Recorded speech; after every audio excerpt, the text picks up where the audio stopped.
Attention, stations on the network. Our broadcast will begin in 10 minutes from my mark. In 5, 4, 3, 2, 1, mark. That was your 10-minute time check, stations.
Attention, stations on the network. Our broadcast will begin in 5 minutes from my mark. In 5, 4, 3, 2, 1, mark. That was your 5-minute time check, stations.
Attention, stations on the network. Our broadcast will begin in 2 minutes from my mark. In 5, 4, 3, 2, 1, mark. That was your 2-minute time check, stations.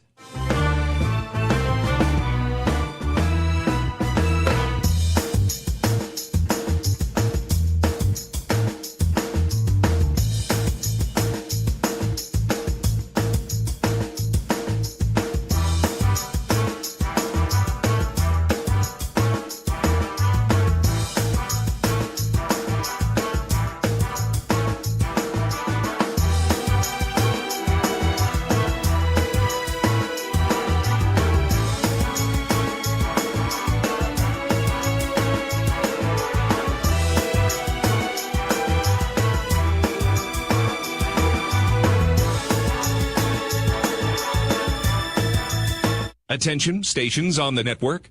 Our broadcast will begin in 1 minute from my mark. In 5, 4, 3, 2, 1, mark. That was your 1-minute time check, stations.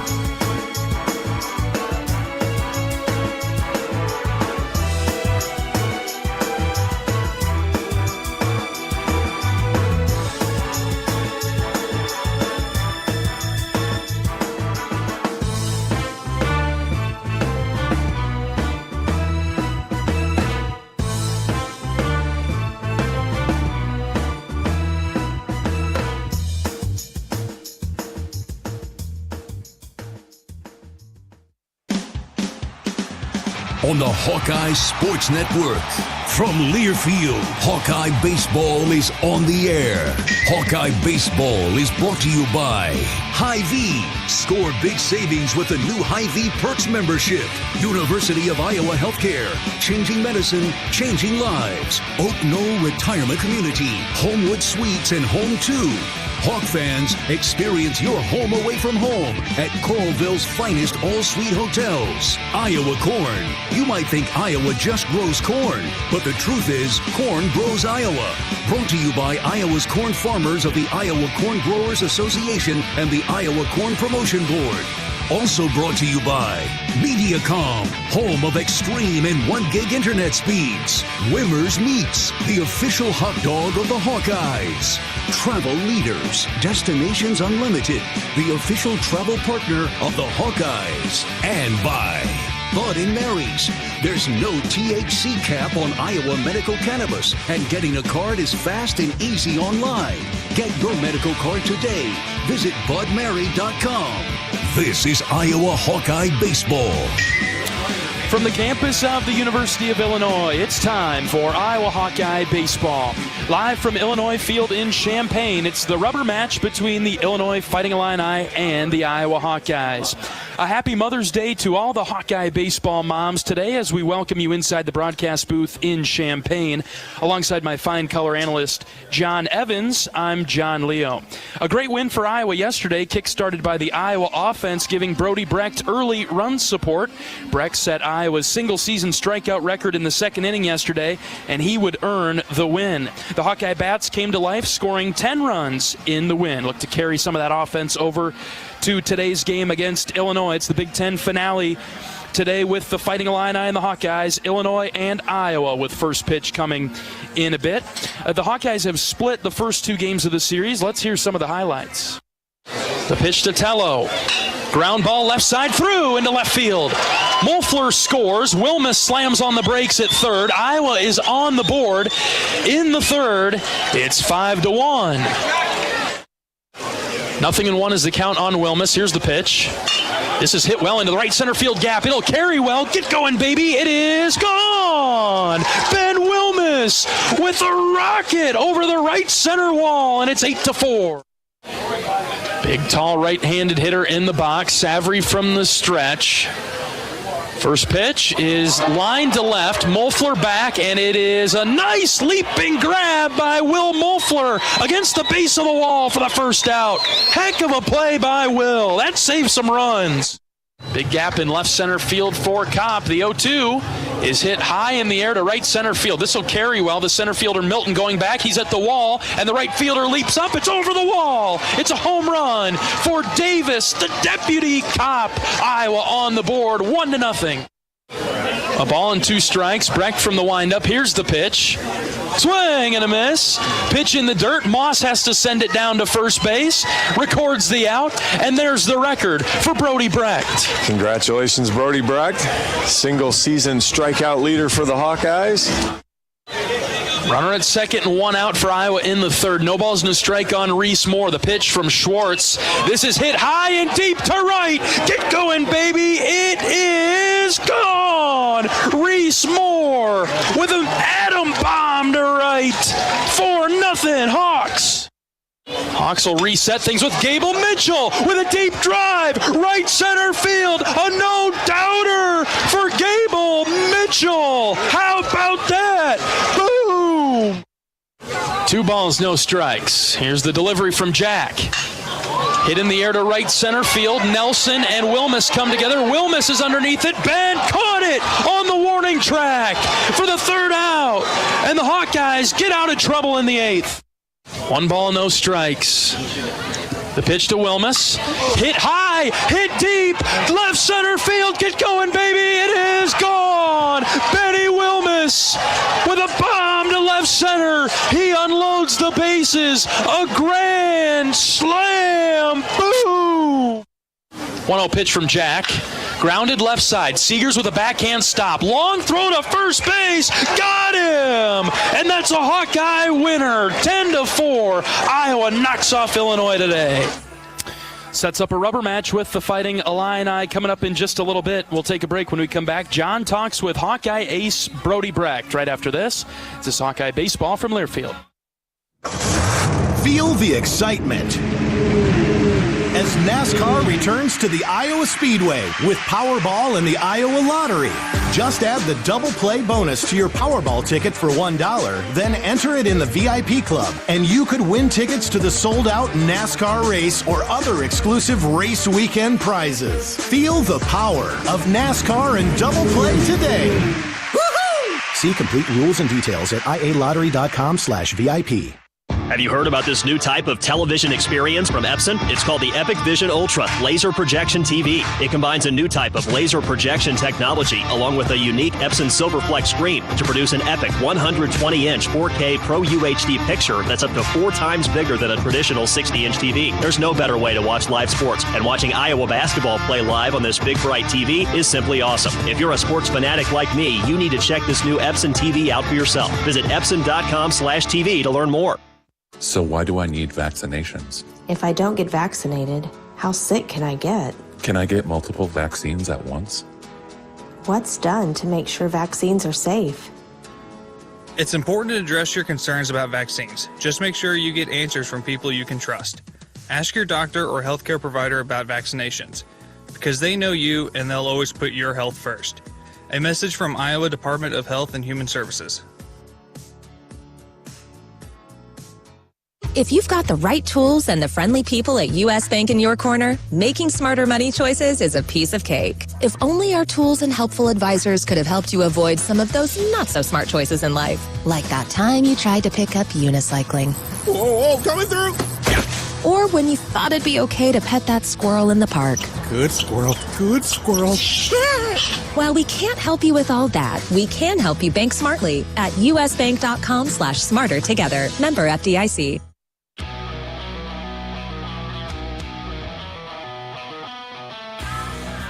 Welcome back to Hawkeye Pregame. I'm here with Brody Brecht. Brody, thanks for finally joining me. Yeah, no, absolutely. I'm glad to do it. All right, so I ask everybody the same question to start. I'll ask you, how'd you get to Iowa City? Obviously you had some choices. You had a lot of different things that went into your thought process. How'd you get here? Yeah, honestly, I grew up a Hawkeye fan, so I've been an Iowa fan my whole life, and it was always my dream to, play in the black and gold. I always wanted to play football here. I grew up going to games, watching all the games, so, seeing the Swarm and playing in Kinnick, that was always a dream of mine. And so, when I was going through the recruiting process, I had some other options, and I ended up narrowing it down to Iowa and Iowa State. And, as much as I loved Iowa State and, their coaches and everything, they don't have a baseball team, and I'm not saying that's the only reason, but, that was a big reason. I knew I couldn't, give up my dream. Of playing both and coming to Iowa and, giving up the, possibility of a future in baseball. So, I knew I probably had to, go through with the two-sport thing. And, Iowa was, generous enough to grant me the, opportunity to play both. And so, I took it and I, thought that was the best thing for me. In high school I had, the draft was a possibility coming out of my senior year. But, like I said, with baseball, I didn't want to give up on my football dream either. So, that was always my dream to play football as well. So, as stressful as it was, and it has been, it's honestly been, probably the best 3 years of my life. Just the people I've met, experiences I've had, I wouldn't change it for the world. So I'd do it all over again for sure. My first memory of you is on the bus in Charleston when you were a freshman. And I was sitting with you on our way back to the airport, and I asked you a question, just, what were you doing, how were you having fun? And I asked you, I said, how long would you do both? And you just kind of looked at me and you smiled. You said, as long as they'll let me. I'll never forget that. Obviously, I wanted to, I think if it weren't for some injuries in football, I definitely, probably would have played, this past year. But, just with where things were going with baseball, and I think the, future and potential I could have in baseball, I thought, just sticking to it was going to be the best thing for me. Football will probably always be my number one love. But, at the end of the day, my love for baseball has continued to grow each and every single day I'm out here. And, I'd make the same decision 10 times over. So, what did you learn from a time management standpoint, carrying both of those? I mean, you were practice here, practice there, and probably having to set some boundaries for yourself and for both of the coaching staff. you definitely have to, make a schedule, where you're supposed to be and when you're supposed to be there. Because like you said, especially, my first 2 years, especially that first spring was really tough because, I was still trying to make a name for myself in football. So I was, going to those workouts in the morning and, then it'd be, class for, a little bit and then baseball practice and then, meetings back at football that night. So, it was just, it was definitely a long first spring. And, I think we definitely learned, how to, some body management, and, making sure we're not doing too much because, if I'm hurt, I'm not good to, either team. So, we talked with Coach Ferris, Coach Heller, and, Coach Braithwaite and Coach Walrod when he was here, just about making a plan and being smart with what we're doing.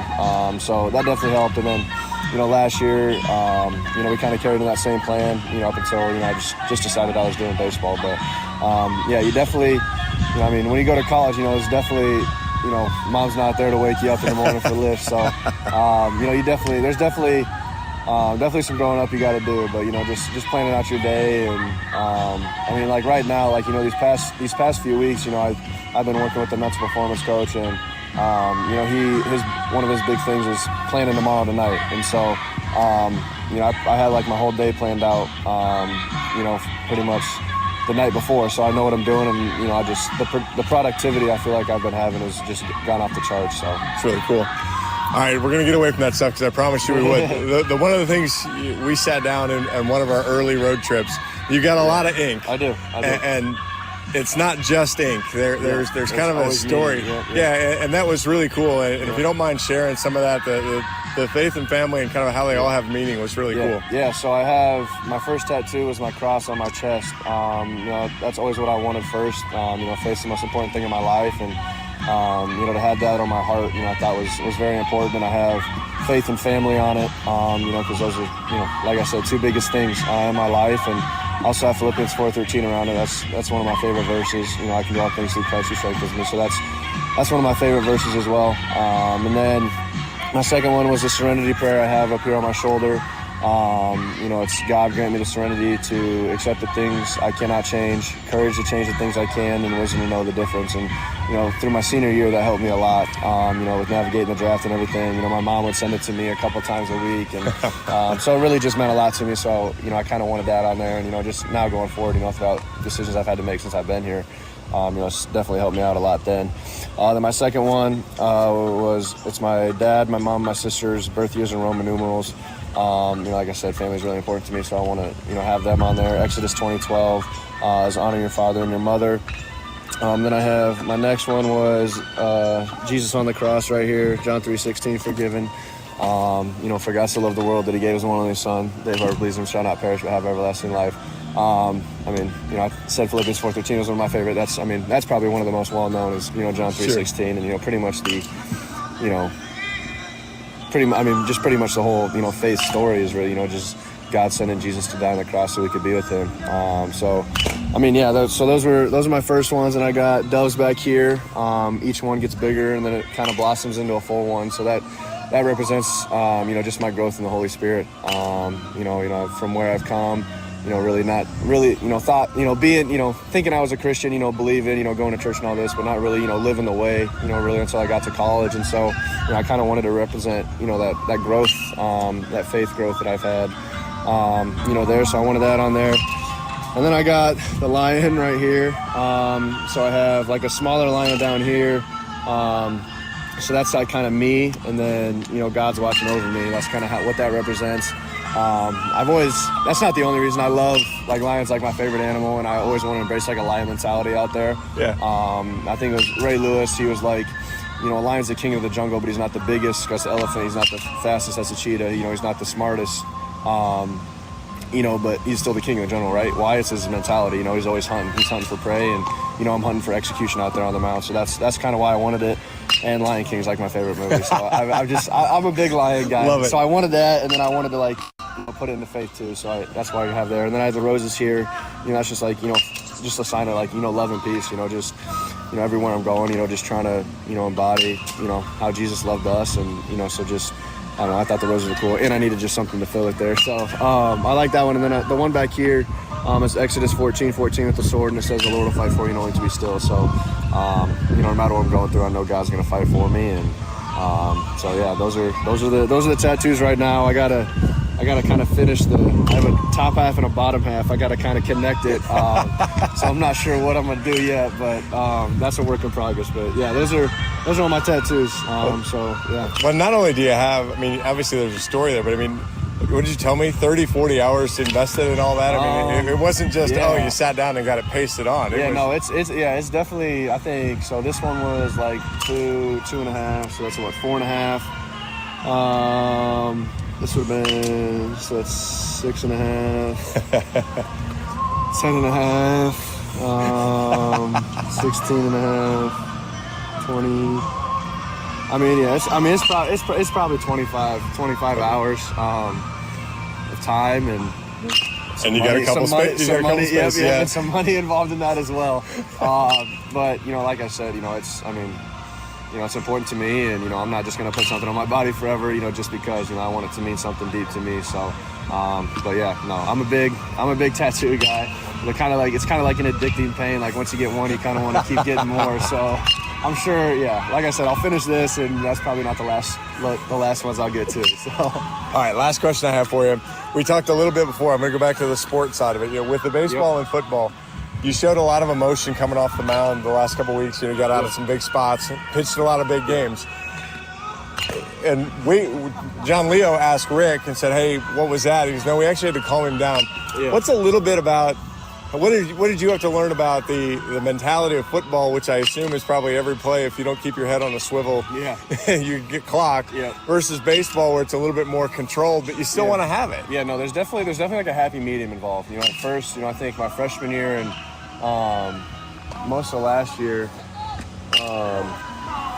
I think, I was really, still in that like football mentality, like, go, and not really knowing like where to channel it. Cause on a football field, it's really easy. You can go hit somebody, right? On baseball, you can't do that.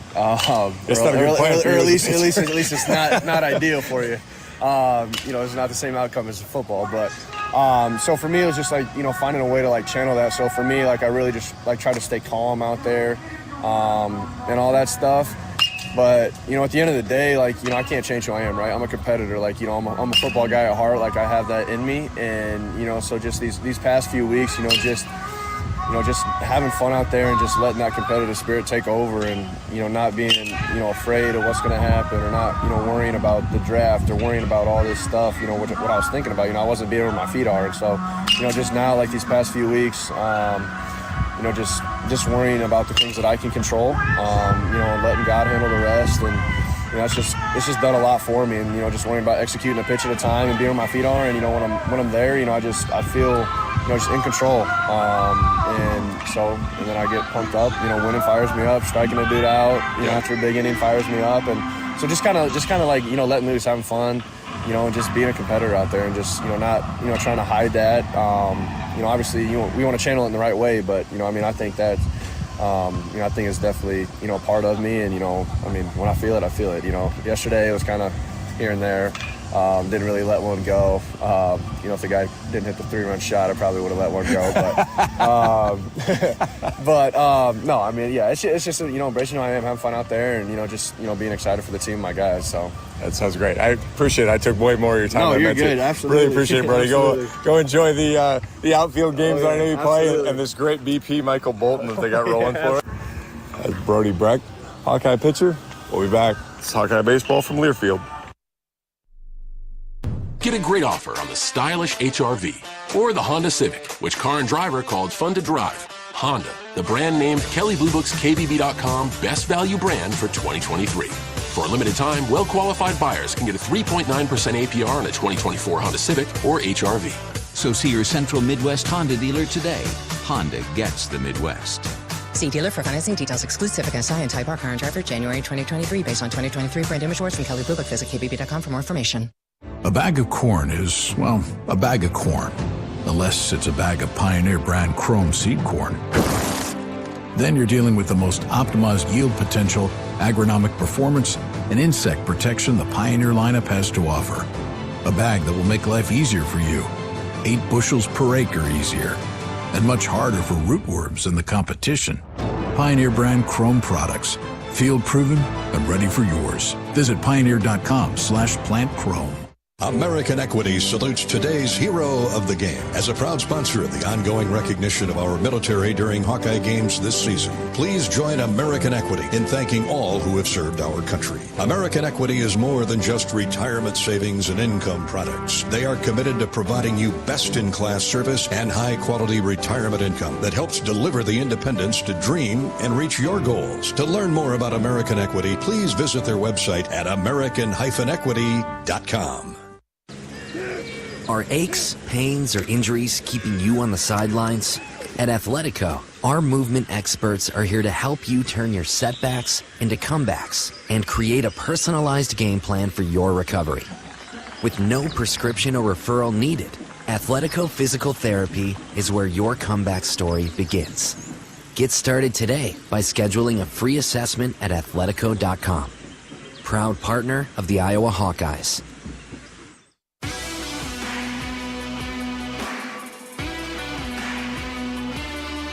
Welcome back to pregame coverage of Iowa Hawkeye baseball today in Champaign, the series finale with Illinois. Rubber match, winner take all for the series. We're joined by head coach of the Hawkeyes, Rick Heller. Coach, a great win for your team yesterday. It really was. It really was, John. And it started with Brody Breck being outstanding on the mound again yesterday and logged 7 innings and just did everything that we had talked in the pregame show that we had hoped that he would do to give us a chance to win that game. And then the offense, battled and scored runs. Had a 6-run lead through 4, and that was what we were hoping for. We're hoping maybe even for a little more, but we'll take that. And then the only trouble Brody got in was in the 6th when ended up giving up a 3-run home run, left a breaking ball up, and guy hit it out, made it pretty tight, 6-3. And then when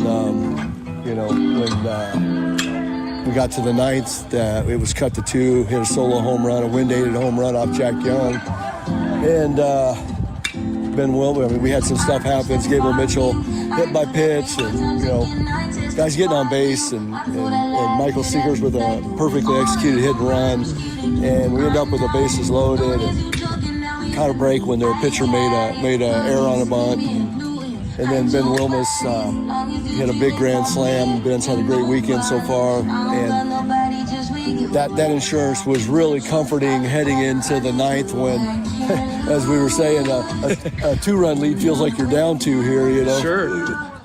With how they hit and how the wind was helping balls out, but played a great game defensively, and it was just a really good day for us, and here we are today with a chance to win the series. The start that your team had yesterday totally flipped the script from Friday, and to see the Hawks jump out early on Illinois, that had to be comforting the rest of the way. Oh, it definitely did. Just giving Brody a lead to work with, and knowing that a mishit ball can get out of here. I mean, every chance you get to score runs here, you better take advantage of it. And we're not the most power-driven team, so it seems like we have to have a lot more hits to get to 6 runs than they do. And that's where we talked that we only gave them 4 free bases yesterday, which was fantastic, and a big reason why we ended up winning that game. What was the message to the team after the game offensively? Because, the Hawks hit a ton of home runs yesterday and say, hey, we can do this too, right? Yeah, it's just basically just get your good swing off, and I felt like on Friday night we had pitches to hit and we just miss them, foul them off. Our focus was off, our concentration was off, and it's been kind of like that for a couple of weeks, just off a little bit. And that was the challenge that Coach Sutherland talked to him about in the scout. It was like, when we get those pitches, man, we got to do damage. We got to get after and do some damage. And we've been a little sluggish on Sundays. Last Sunday, didn't do much offensively. That was my challenge to the hitters this morning was, hey, we need to go into this game as we got to do whatever it takes to score. I mean, we got to outscore them. That has to be our plan. Hopefully we get great pitching and they shut them down, but if we have to score 15 runs today, then that's what we have to do. And let's get after it from the start and you know, stop this, you know, bat at bat after bat at bat, or chasing out of the zone or chasing on the edges. Let's do what we know we're capable. A little bit of yesterday, 15 hits and, you know, several home runs and doubles. Let's get after it today and jump on them again and give Marcus and Watts and the rest of the guys a lead to work with. What do you see from Illinois? Who are they going to throw to the Hawks today, and what do you see from their bullpen after that? They are going. Their Saturday guy is dinged up. I don't know if you guys knew that or talked about that on the radio. You probably did. So they had to pitch. You know, they've had 5 or 6 guys that they've mixed in there. They haven't really had a dead set rotation.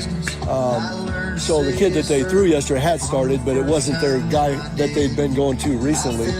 But the guy today is kind of a softer throwing left-hander that we have seen versions of throughout the course of the year. You know, he's going to try to work quick, like some of the guys that we've seen, put some pressure on the hitters to get, as soon as they get in the box, he's coming after you. I'm going to see a lot of off speed, and then try to sneak the fastball on you.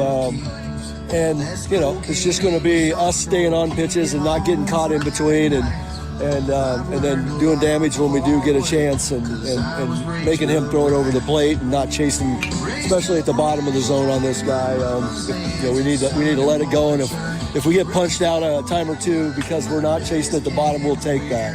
Head coach of the Hawkeyes, Rick Heller, on our pregame show from Illinois Field today. Okay, you mentioned Marcus Morgan will start today. What's the pitching plan for the Hawks? Try to, you know, hopefully Marcus goes out and gives us, you know, whatever he can, and you know, always the plan for me is to try to make the change before the damage is done, which isn't always easy to do, you know, and we'll go right to Anthony Watts, and then from there you're going to have a host of options and matchups from there. Bendite hasn't been used, and I think you could potentially see any of the guys that threw on Friday, including maybe Savary for an inning, and then Gannon Archer hasn't thrown, so you know, and you know, any of the left-handers too. So we got a lot of options, and you might see a lot of mix and match. But if it's going well, hopefully it's Morgan, Watts, Dete, game over. And we're out of here. Yeah. That's what I hope. Whatever it takes. Coach, one more thing before we let you go. Mother's Day today. Baseball moms are the best moms, aren't they? They are the best moms, and you know, Coach Hartlib is a good friend and a great guy, and he's been here a long, long time, and he's going to help honor our moms today, awesome, as well as the Illinois players' moms, and I really appreciate him doing that. And you know, thanks to all our ball players' moms and all the moms out there that are probably at a ball game right now with their sons or daughters. And I know my wife isn't here this weekend because, you know, Vivian was playing in a tournament, sure. So. You know, and happy Mother's Day to my mom. Talked to her this morning, and anyway, happy Mother's Day to all the moms out there. Last chance against a conference opponent today, Coach. Let's take it to him. All right, thanks, John. Head coach of the Hawkeyes, Rick Heller, on our pregame show from Illinois Field. Huge game against Illinois today, coming up in just a little bit. First pitch between Iowa and Illinois, the final game of the series. Winner take all of this crucial border battle in the Big Ten. We're back right after this. This is Hawkeye Baseball from Learfield. Get a great offer on the stylish HR-V or the Honda Civic, which Car and Driver called fun to drive. Honda, the brand named Kelly Blue Book's KBB.com best value brand for 2023. For a limited time, well-qualified buyers can get a 3.9% APR on a 2024 Honda Civic or HR-V. So see your Central Midwest Honda dealer today. Honda gets the Midwest. See dealer for financing details. Exclude Civic SI and Type R Car and Driver January 2023 based on 2023 brand image awards from Kelly Blue Book. Visit KBB.com for more information. Even the simplest act can set a chain of good in motion. Like choosing Delta Dental of Iowa for your dental and vision insurance. Because we invest in your community. So whether you get your plan at work or purchase it through us, you make a difference for others. Visit sharinghealthysmiles.com and choose Delta Dental for your smile, for your health, and for your community.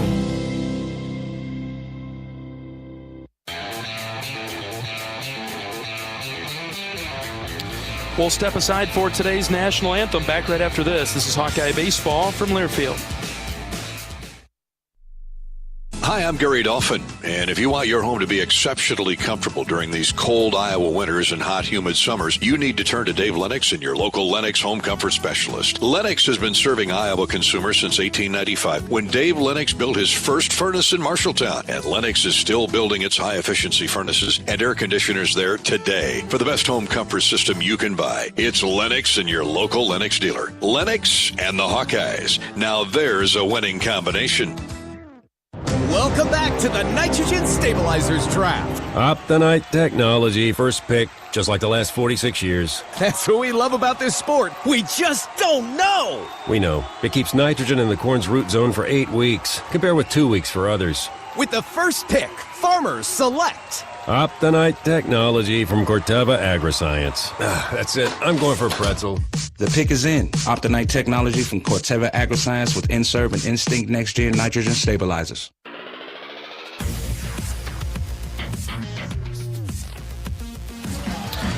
John Evans and John Leo at Illinois Field on the campus of the University of Illinois in Champaign. The Fighting Illini won Friday night's game. Iowa countered with a win yesterday, and so the winner of today's game will win the series, Iowa and Illinois. Final Big Ten game for the Hawkeyes this season. We'll get you the starting lineups now. We'll go first with the Iowa Hawkeyes, 29-19 on the season, 14-9 in the Big Ten. Andy Nelson will lead things off, followed by Raider Tello and Davis Kopp. Middle of the order for the Hawkeyes today, Reese Moore, Connor Hennings inserted into the starting lineup, and Michael Seegers will bat sixth. 7, 8, 9, Gable Mitchell, Ben Wilmus, and Cade Moss. The starting pitcher for Illinois is a left-hander, Peyton Hutchings. 4-1 in his 13 appearances on the year, a 7.59 ERA, 21 1/3 innings, 29 hits, 18 runs have all been earned, 11 walks, 23 strikeouts. Opponents hitting .330 against him.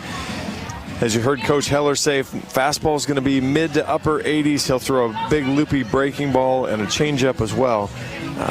But again, had in conference, hasn't really been called on as a starter. 6 appearances, just 12 2/3. So this is really an all hands on deck start for Illinois. And we heard Coach Sutherland at Scout this morning say, break their chain early. Instead of a guy getting 3 outs, make some guy down the road get 6 outs, longer than they wanted to use them. Before we get to first pitch, let's pause 10 seconds for station identification. This is Iowa Hawkeye Baseball.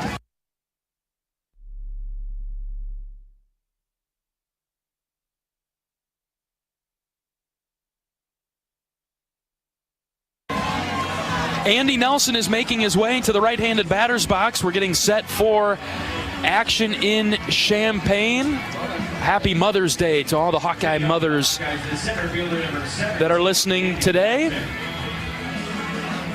Nice day in Champaign. Temps in the low 80s. Sunny skies with a few clouds. Wind blowing out to straightaway center. Hutchings on the rubber. The left-hander kicks and fires. We're underway as Andy Nelson shoots it into right. Right fielder going back. He's at the wall, and it's gone! A first pitch home run for Andy Nelson. You bet!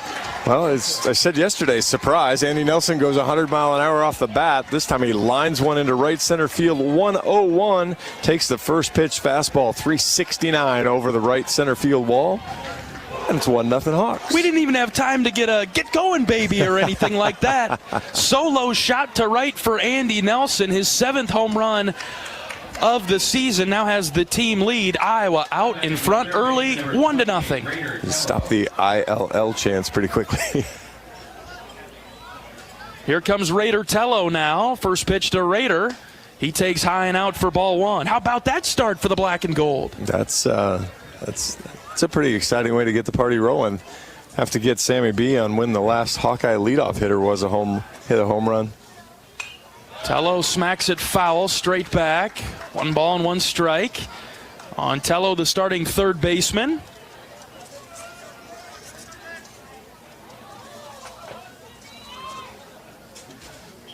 Raider with a couple of hits yesterday.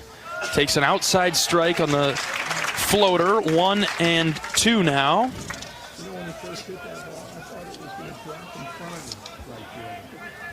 Never thought that was going. Hutchings, the left-hander, ready. Here's the pitch. Raiders watched it go by outside.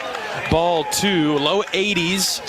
Raider was leaning forward for it, but it was outside for a ball. Yeah, might be. 2-2 to Tello. Scooped it foul, catches the top of the netting and rolls back into play.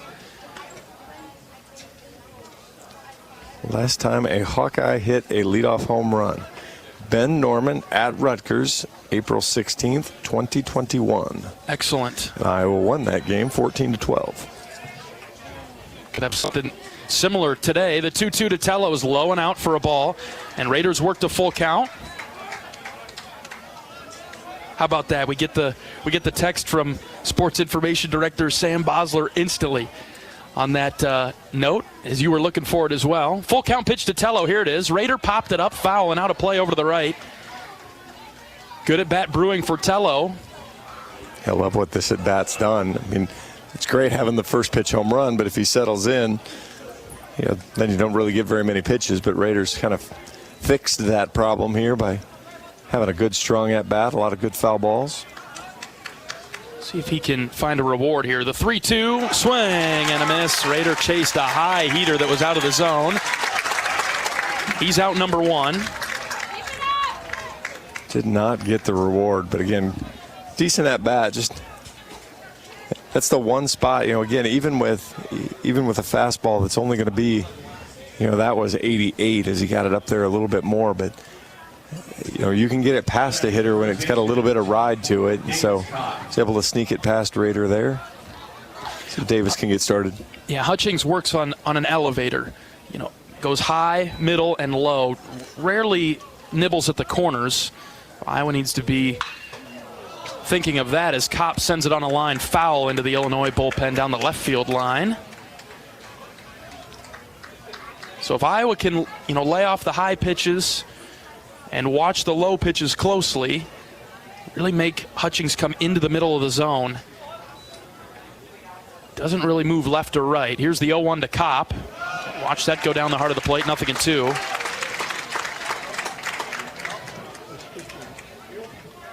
Illinois still with that outfield shift on Davis over to the right. Big gap in really straightaway center and just to the left. 0-2 to Davis.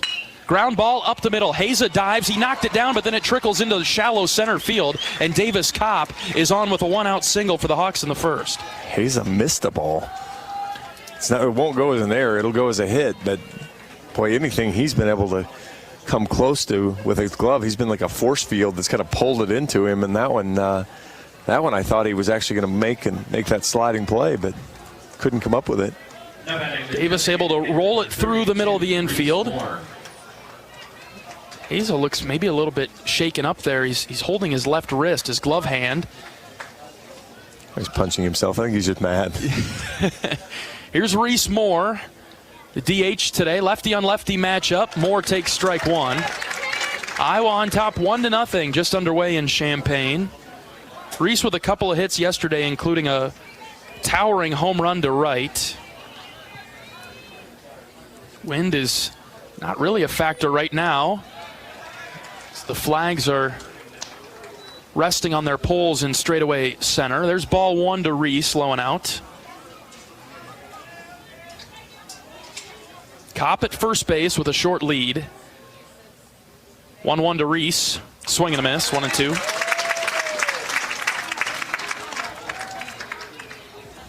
Reese was eager to get a barrel on that.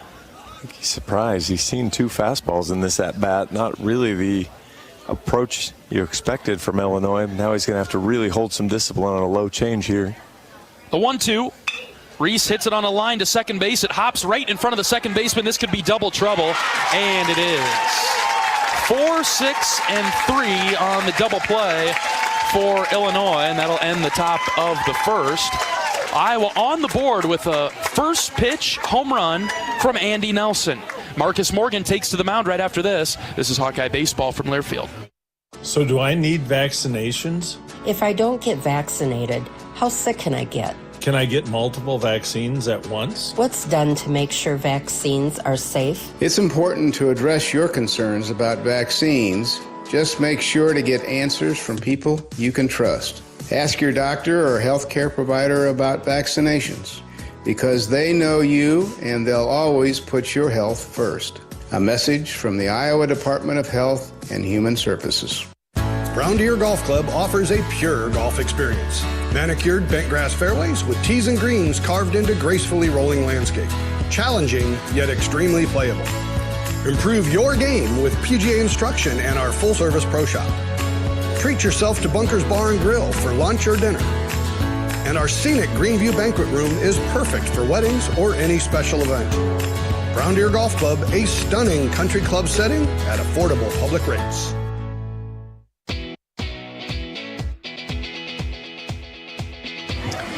Welcome back to Hawkeye Baseball. Are you or someone you know in crisis or having suicidal thoughts? Call the 988 Suicide and Crisis Lifeline for 24/7 free and confidential service.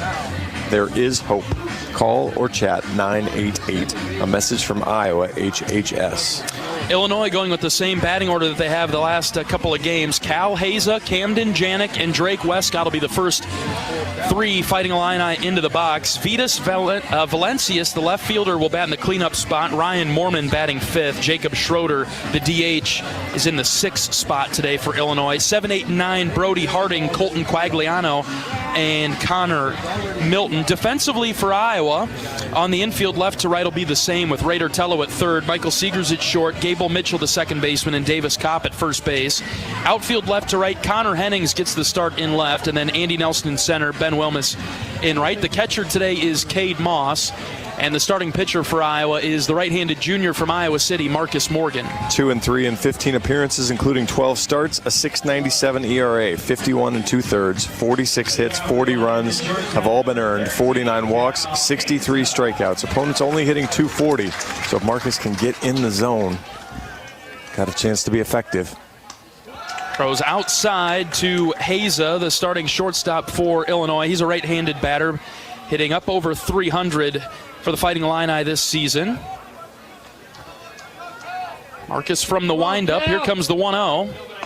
That's across for a strike. It's 1-1. Good 94-mile-an-hour fastball there, right in the center of the plate.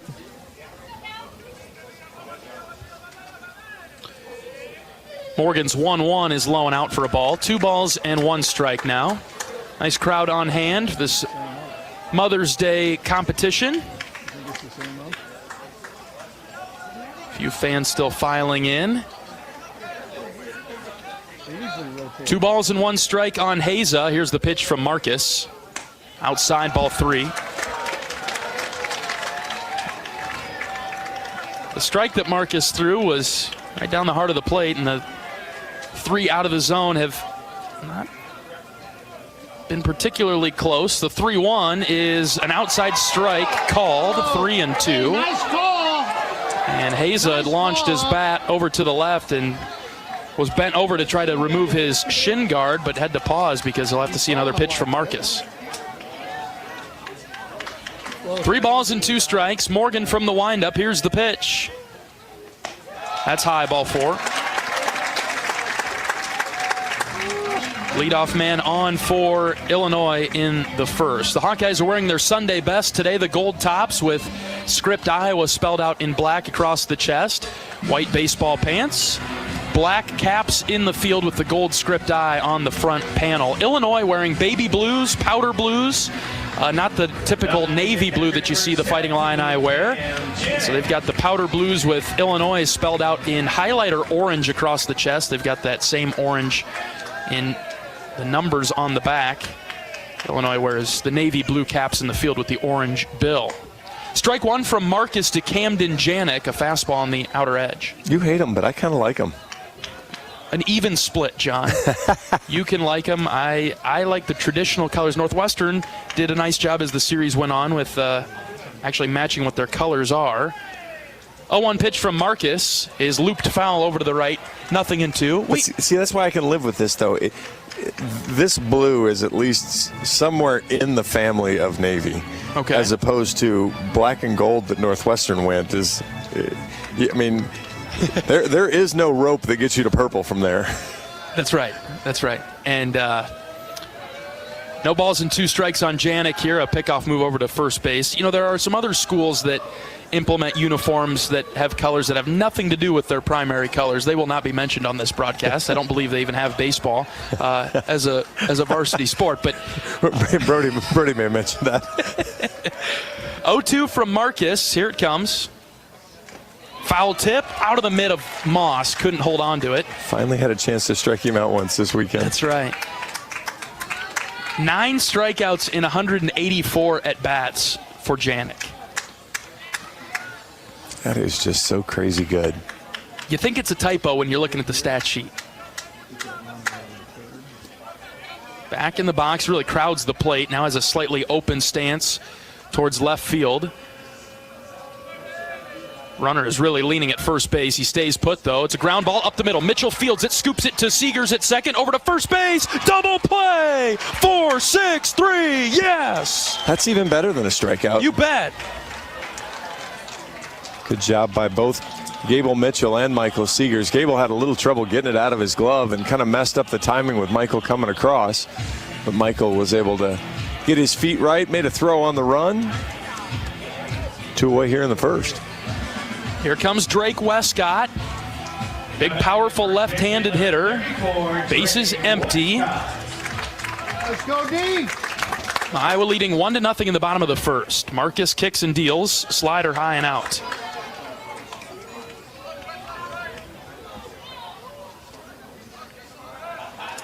After a Brody walk, he hit a rope yesterday to keep the inning going. Ooh. Cutter missed just downstairs from Morgan. Umpire says also inside a little bit too, and it's 2-0. I might buy down. I don't buy in. Yeah, I want to get in that habit, right? Morgan deals the 2-0 at the letters high, ball 3. Not getting the top or the bottom right now. It's on the edge, it's close, but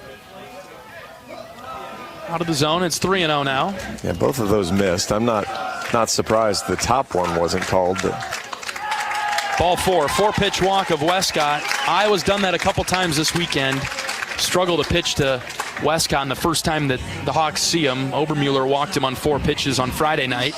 In a similar situation when he had gotten 2 outs and the bases were empty, and then prolong the inning and see more Illinois hitters that are very talented, like this one right here, Vitas Valencius. 291 on the season, but he has 10 home runs and 8 doubles. Back to the right-handed batter's box. Morgan kicks and fires. Low and out for a ball. Yeah, that 4-pitch walk Friday night turned into 2 runs in the first inning with 2 outs. Yep. That was kind of the theme for Illinois on Friday night, the 2-out RBIs and 2-out run scoring. 1-0 from Morgan. That's across for a strike, 1-1.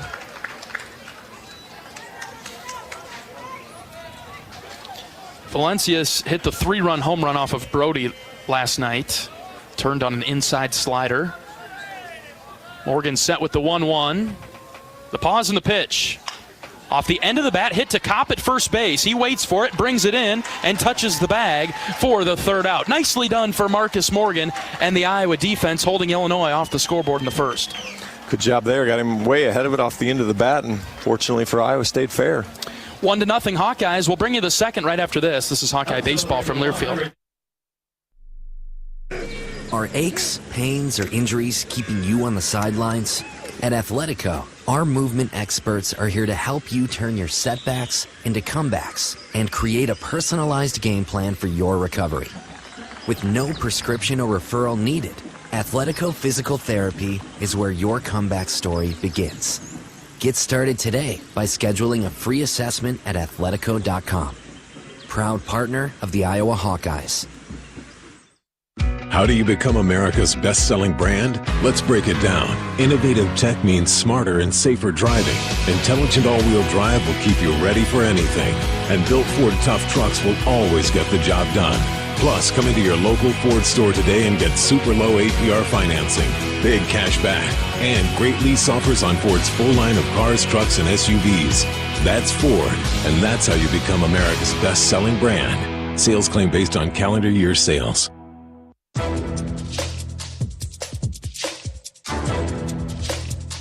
This copyrighted broadcast is an exclusive presentation of Learfield under the broadcasting rights granted by the University of Iowa. Reuse of this presentation is prohibited without the expressed written consent of the university and Learfield. Announcers are provided by Learfield and approved by the university.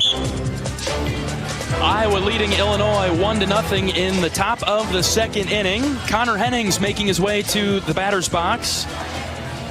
Hennings making his first start of the series. He's playing left field for Iowa today.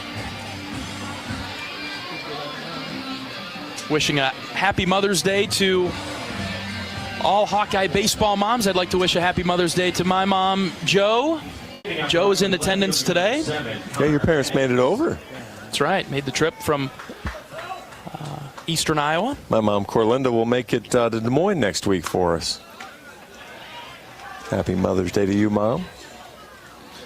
Connor Hennings up for the Hawks now. Takes ball one inside from Peyton Hutchings, the starting pitcher for Illinois. 1-0 pitch to Connor. He took it for a strike. Breaking ball 1-1. Hennings for the Hawkeyes batting .256, 11 hits in 43 at-bats. Couple of extra base hits. Illinois defense playing straight up against Connor. 1-1 pitch to Hennings. Took it inside for ball 2. Hutchings out there on the mound for Illinois, the left-hander. He wears long sleeves today in the lower 80s. It's a warm day out there, and certainly warmer coming off that turf, but comfortable with the long sleeves. Inside, ball 3 for Hennings. Boy, to get a leadoff hitter on in the second would be crucial for the Hawks. Not going to lie, I have full respect for long sleeves on any day. You today are going with the short sleeve polo. We're actually matching with our sharp Iowa baseball polos. Hennings grounds it foul over to the left. I am short sleeves today. How are you doing? Are you on the edge of maybe having to throw on a jacket? No, I'm good today. The open air press box, but the wind isn't hitting us today, so it's better. Supposed to be a pretty breezy day today, but it's really not too bad. Maybe helping some baseballs get out of the ballpark today. We'll have to wait and see. Andy Nelson with a solo shot in the first to give Iowa the 1-0 lead. 3-2 to Hennings. Smacked it foul over the Iowa dugout to the right.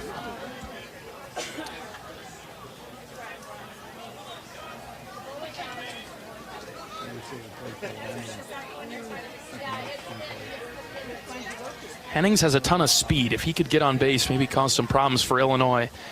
A walk or a base hit. The 3-2. Hennings hits it high, hits it deep to left field. Get going, baby. It is gone. Connor Hennings. Boom. 102 off the bat as he catches a hanger and drives it 402 over the left center field wall. Forget speed. Let's just take a casual jog around the bases. Touched them all. Connor Hennings. That is career home run number 1 for Connor Hennings. Congratulations. That thing got out of here in a hurry, sort of like lightning in a bottle with the solo shot to left. 2-0 Hawks. You were bragging to some parents about how good we were at foreshadowing things yesterday. You missed that one by a mile. Wasn't even close. We'll take it, though. I've got no problem being just off the mark. We'll take that's a base hit. He's just not on base. He cleared him. Solve the speed problem. Michael Seeger's up now for the Hawks. Boy, leadoff hitting for Iowa today. Pretty good. 2 for 2. Pretty good today. It's been rough this weekend. 2 for 2, 2 RBIs. Now we need this guy to be a good leadoff hitter too. Started over again. Seegers takes inside for a strike, 1-1. Yeah, Iowa leadoff hitting. We talked about it a lot yesterday. Just 1 for 9 yesterday, and I think that was coming off a 2 for 9 on Friday. 1-1 to Seegers. Michael popped it up on the infield. Westcott, the first baseman, moving over into foul ground in front of the Iowa dugout, battling the sun. He made the catch for the first out of the inning. He looks good doing a lot of things. Catching pop-ups is not one of them. Yeah, he was kind of staggering over to that one, wasn't he? Little jump step there as he caught it. Missed one Friday night, I think it was. Gable Mitchell steps up for the Hawks now. Switch hitter will go from the right side against the left-handed Hutchings. Gable shows the bunt, pulled it back, and wisely so, about hit him in the shins for ball 1. Mitchell batting .297. Started all 48 games for the Hawks this season at second base. 1-0 to Gable. That's high, ball 2. Yeah, the second, short, and third side of the infield has been pretty much a rock. Injuries and some other issues have made the rest of the positions a little more up for grabs. Yeah. 2-0. Gable skies it into center field. Milton moving over towards left to touch, and he made the catch. 2 away. Boy, got the pitch he wanted, just missed it. 86-mile-an-hour fastball right in the center of the plate, and just launched it straight up instead of out. 2 outs for Ben Wilmus now, Iowa's right fielder. Wilmus gave Iowa some key insurance yesterday with a grand slam in the top of the ninth to take the lead from 6-4 to 10-4. Was hit by a couple of pitches, also singled. So Wilmus has had a really nice weekend, had a home run on Friday night as well. Ben with 4 hits this weekend,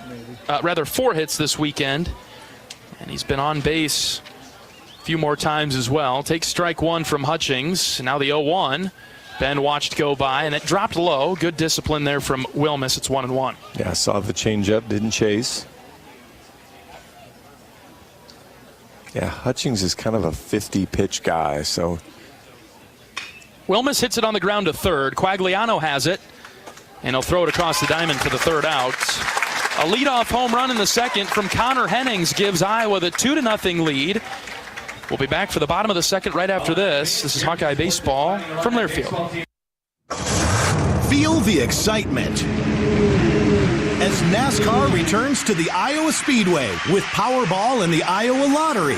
Just add the double play bonus to your Powerball ticket for $1, then enter it in the VIP club, and you could win tickets to the sold-out NASCAR race or other exclusive race weekend prizes. Feel the power of NASCAR and double play today. Woohoo! See complete rules and details at ialottery.com/VIP. So why do I need vaccinations? If I don't get vaccinated, how sick can I get? Can I get multiple vaccines at once? What's done to make sure vaccines are safe? It's important to address your concerns about vaccines. Just make sure you get answers from people you can trust. Ask your doctor or healthcare provider about vaccinations, because they know you and they'll always put your health first. A message from Iowa Department of Health and Human Services.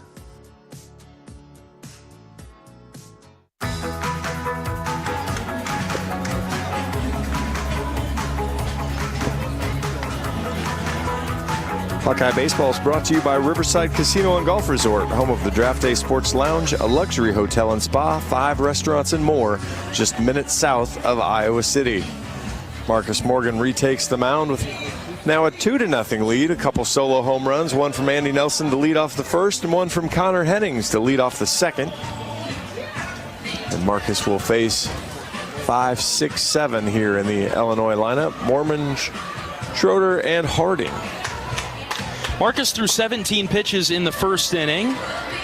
Got around a couple of walks, relied on his defense that's been pretty good this weekend for the Hawkeyes. Turned a 4-6-3 double play to help him get out of that first inning. Yeah, the Hawk defense yesterday was really good. Didn't do anything bad Friday, just didn't do anything, didn't really have a chance to make any great plays to help out. Did a nice job yesterday and starts off with a good one there in the first. TV game today, so our breaks are a little prolonged. Something going on in the Iowa dugout right now. That is, Davis Kopp is not manning his post at first base. Has a little bit of an equipment malfunction. As AT Jake Feldman is tending to him. All right, Davis making his way out to first base now, and we're ready for play. It'll be Mormon, Schroeder, and Harding, as John said, coming to the plate in the bottom of the second. Hawks up 2-0. Morgan from the windup. First pitch to Mormon is in there for a strike. The soft slider from Marcus.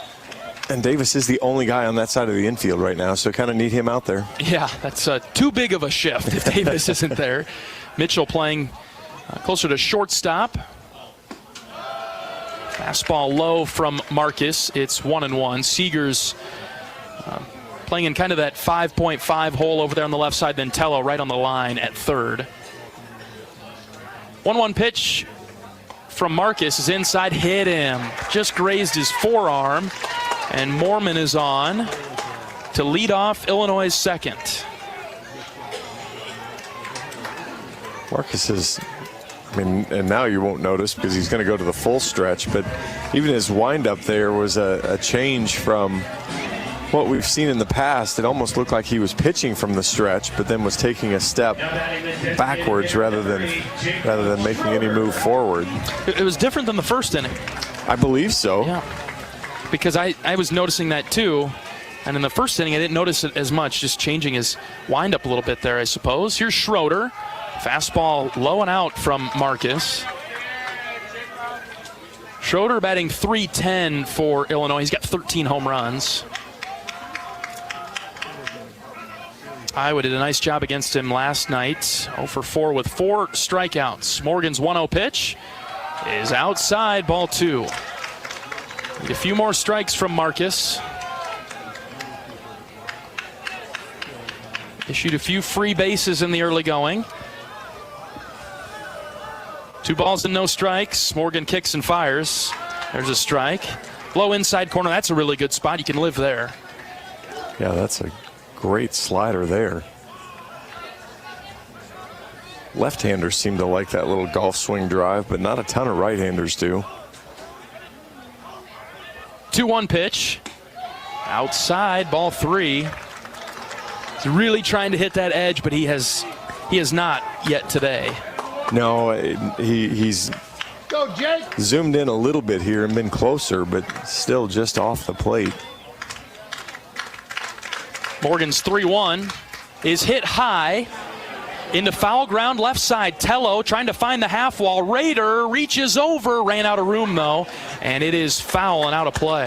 Great effort from Tello. That was fantastic effort. That ball really did kind of blow back to him, and as Raider Tello can do, makes 4 or 5 friends over there.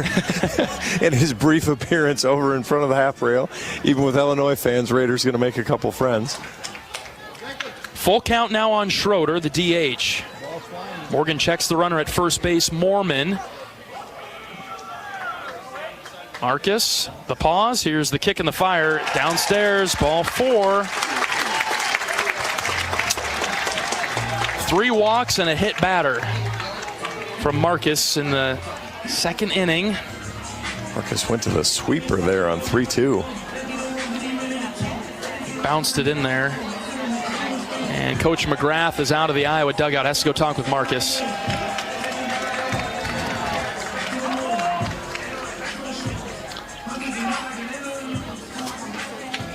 Marcus has thrown 26 pitches, only 11 for strikes. Yeah, this has been kind of a struggle. And again, not a ton of super close, edgy pitches where you're like, oh man, he's either getting squeezed or, boy, it's just a small tweak and he'll be all dialed in. It's bigger misses right now. So hopefully there's something here that Coach McGrath can get him to focus on. As you heard Brody mention, be where his feet are, and just. And this is something that the Hawks have talked about kind of all season. Go back to that Georgia game. You give a couple free bases against a power hitting team, and that's when it really, really gets dangerous. And I'd say we're in that danger territory now. Iowa leading 2-0 in the bottom of the second, but favorable conditions for extra base hits today with the weather the way it is. The wind blowing out to center now. Here's Brody Harding. Marcus is ready and fires strike 1 on the inner half. Well, the next 3 guys, 7, 8, 9 of the Illinois lineup, have all hit more home runs than anyone in the Iowa lineup. So there's a lot of power down here. You can't just think, oh, it's the bottom of the order, we'll be great. No balls and a strike on Harding, the left-handed hitter. Pitch from Marcus is outside, 1-1. Nobody out in the inning. Runners at first and second for the Fighting Illini.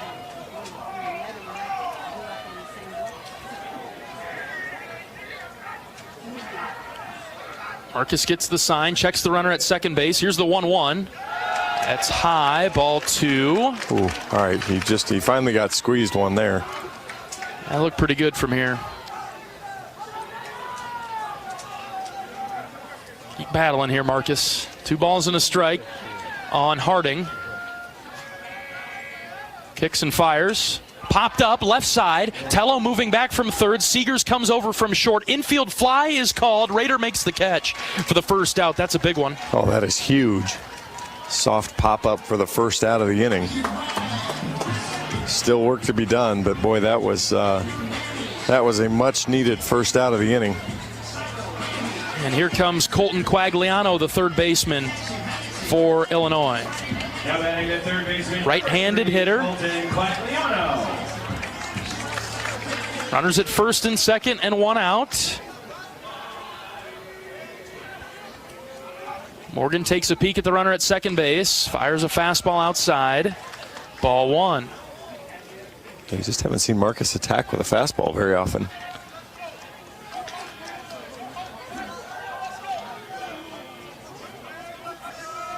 Middle infield pinching close to the bag, a touch. Seegers at his normal spot at short. Here's another pop-up right side. Kopp at first base goes back. It's Mitchell who's underneath it. He makes the catch. Infield fly anyways for the second out. All right, now you can't relax. You made 2 good pitches, got 2 good outs. But we saw what Milton can do as well, as he hit just an absolute laser over the wall to give Illinois some life late in the game yesterday.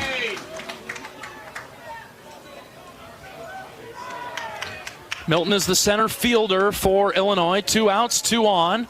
Marcus pitches. This is a high fly ball to right center field. Nelson sprinting forward. Wilmus coming forward. Who's going to make the play? It's Wilmus who makes the grab in shallow right center.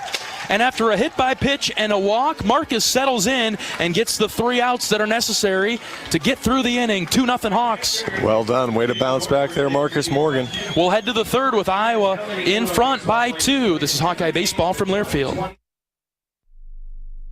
Get a great offer on the stylish HR-V or the Honda Civic, which car and driver called fun to drive. Honda, the brand named Kelley Blue Book's KBB.com Best Value Brand for 2023. For a limited time, well-qualified buyers can get a 3.9% APR on a 2024 Honda Civic or HR-V. So see your Central Midwest Honda dealer today. Honda gets the Midwest. See dealer for financing details. Exclusive SI and Type R car and driver January 2023 based on 2023 brand image awards from Kelley Blue Book. Visit KBB.com for more information.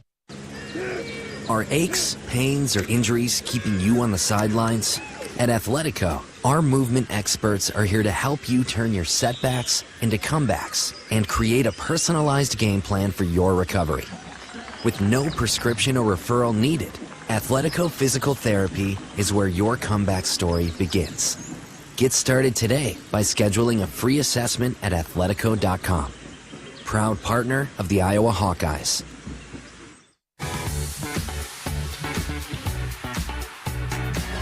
Hawk fans, experience your home away from home at Coralvale's finest all-suite hotels, Homewood Suites and Home to Suites by Hilton.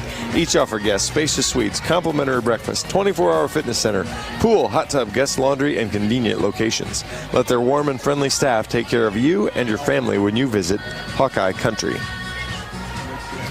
Top of the third inning in Champaign. Iowa out in front. It's 2-0. Hutchings will pitch for Illinois in this inning, unless the Hawks can get him out in the middle of it.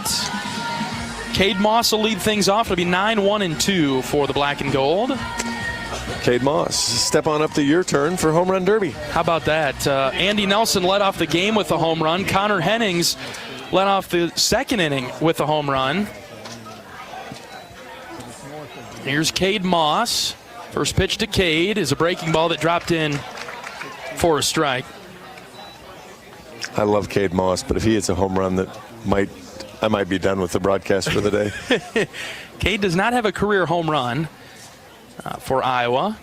Takes a fastball inside 1-1. Could set the table for the top of the order, though. I'd take that. I'd take a base hit. I'd take a double into Cade's corner. It's been a while since we've seen a good one of those. Yeah, it's getting lonely out there in Cade's corner down the left field line. 1-1 pitch to Moss is hit on the ground, right side. Harding dives for it at second base. Throw to first is in time. Just a good play by Illinois there.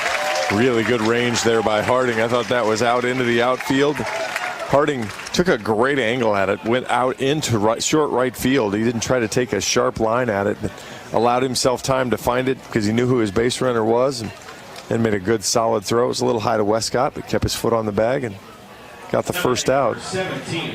Top of the order now, Andy Nelson comes up. Andy was first pitch swinging and sent it over the right center field wall to start today's game. He takes a strike this time, low and in.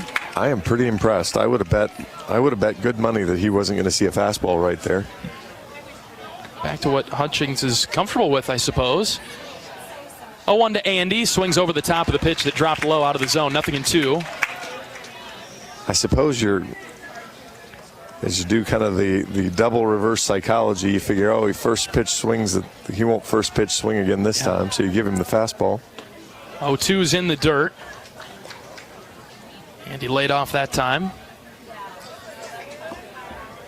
Hawkeyes with 3 hits in the first few innings, 2 of them solo home runs. Davis Kopp has a single.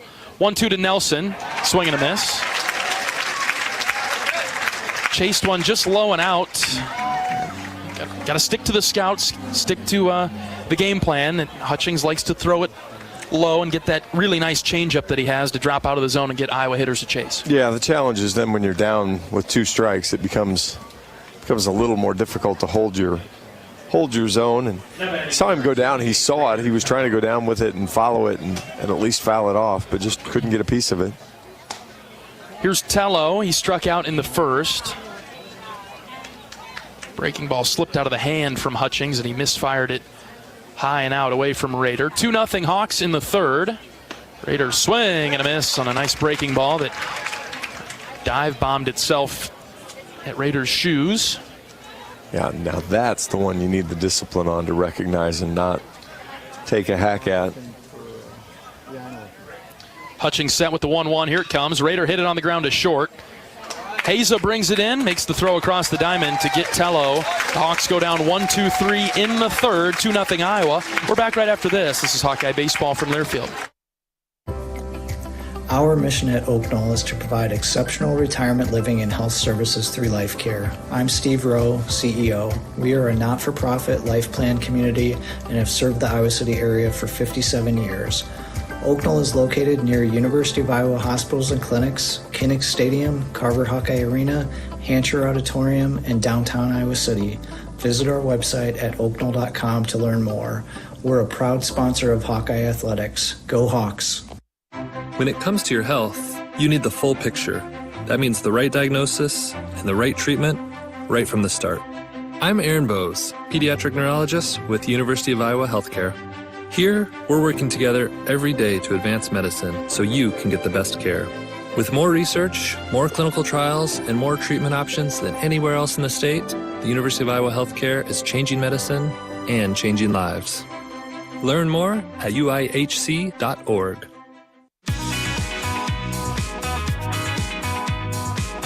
For comprehensive coverage of college baseball and softball all season long, tune to Sirius XM Big Ten Radio Channel 372 in the car and on the all-new Sirius XM app. Sirius XM is the home of your favorite team and conference, including live games plus interviews and analysis. So cheer along online with the Sirius XM app and listen to your favorite team anywhere. Get a free trial at SiriusXM.us/Big Ten Radio 2023. Bottom of the third inning in Champaign. Iowa leading Illinois 2-0. It'll be the top of the order for the Fighting Illini coming to the plate. Heza, Janik, and Westcott. We get another look at Marcus Morgan. Marcus has thrown 2 innings from 33 pitches. It's been a little work. Yep. A couple of base runners in each inning, so we'll see how Marcus settles in. From the windup, the first pitch to Heza. That's just outside for ball 1. Yeah, he's wearing out the left-handed line in the batter's box, but just can't get it over the black of the plate. 1-0 from Marcus, low and out again, ball 2. You like the concept, you like the idea from Marcus. Just going to bring it over a bit more and catch that corner. You want to pitch low and out to these great Illinois hitters. 2-0 from Morgan. Just out. Maybe a touch low, ball 3. Heza did walk his first time up.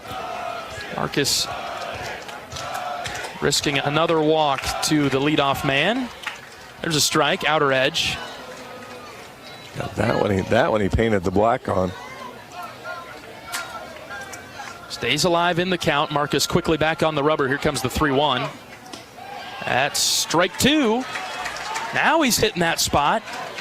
And Marcus has worked all the way back. 3 balls and 2 strikes. The windup, the pitch. Ground ball left side. Tello charging hard. Rader has it. The throw on the run is in time to get Heza. What a comeback for Marcus Morgan. Boy, that's big to get the leadoff hitter finally. Not lose him on the walk. Good battle back there after falling down 3-0 in the count. Threw 3 pitches almost to exactly the same spot. That one caught a little bit more plate, but. And that's the goal, right? If you're going to pitch outside like that, maybe the Illinois hitters are trying to pull it and weak contact over to the left. Yeah, probably a little too high, because if the guy decides to go opposite field, that's Food Truck Friday over there. Camden Janik is up now, bounced into a double play his first time up. Base is empty for him this time and 1 out. Sticking to that outer edge and just missed once more, and it's ball 1. Janik, a right-handed hitter. He's doing the catching for Illinois today. He's gone back and forth, catcher and DH. Another pitch outside, 2-0.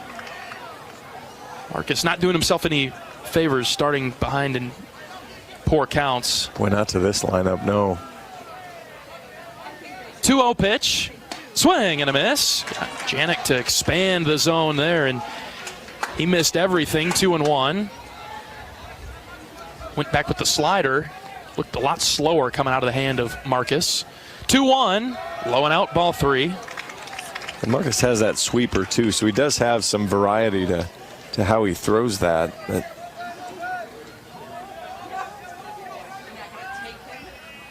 taking a little bit of a longer pause this time, and now rocks and fires the 3-1. Inside corner, 3-2. I was just about to say, Marcus would shock the world if he went inside to a right-handed hitter right now.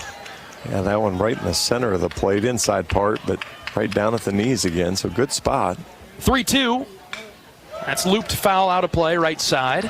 And that's what you do when you're ahead. You know, that time Janik expands the strike zone and fouls off a pitch that was ball 4 that he'd taken at the beginning of the at-bat. So if you could just get ahead a little bit earlier, make life a lot simpler on yourself. Full count pitch to Janik. Here it comes. That's high, ball 4. Had Janik leaning kind of over the plate, and Marcus threw him a fastball up and in. 4th walk of the game for Illinois. And that brings up Drake Westcott. Well, the guy is going to start leaning over the plate when everything is slider sweeper. And even that one was just a cutter up and in, but I don't know if Marcus doesn't feel like he's got good command of the fastball right now, or boy, just not seeing a ton of them. 1 out for Westcott. He walked his first time up. Ball outside from Morgan. So even with a left-handed hitter, Marcus is still trying to stay away. Doesn't want to go inside to anybody right now. Here's the 1-0 delivery. That caught the outside corner, 1-1. Really nice spot. You could live there. Yeah, that's a good down and away. You're on the plate, but you're far enough away. It's not, and down, that's not going to do too much damage to you. 1-1 pitch. Snapped it high and out, ball 2. Hoping that Marcus can settle in here sooner rather than later. It's getting later sooner. That's right. 2-1 on Westcott. Here's the pitch. Strike 2. Dotted that low outside corner. A beauty from Marcus. 2-2. Yeah, that is a perfect pitch right there. Right on the outside part of the plate, right at the knees.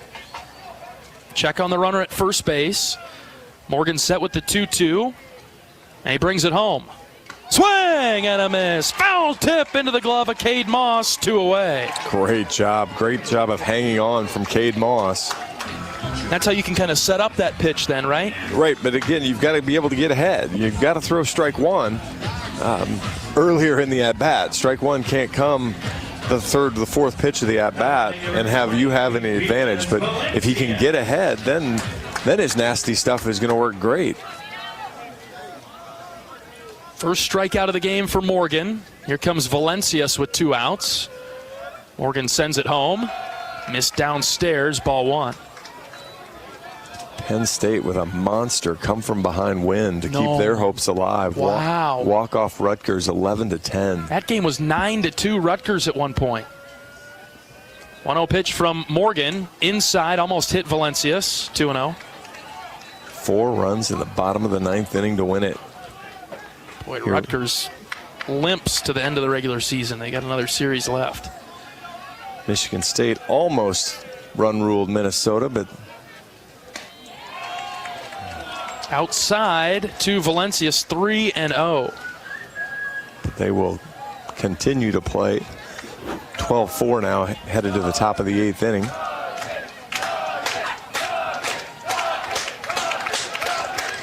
.30 from Marcus. That's a strike. Low outside corner, 3-1. I haven't figured out what they chant yet. I'm not sure I want to know. Yeah, I don't think so either. I'm in the same boat as you, John. Don't know what it is. 3 balls and a strike. Here's the pitch from Marcus. This is hit well to left. That's going to be trouble. We're tied. Line drive home run from Valencias clears the wall in left, and it's 2-2. You only play with fire for so long, John.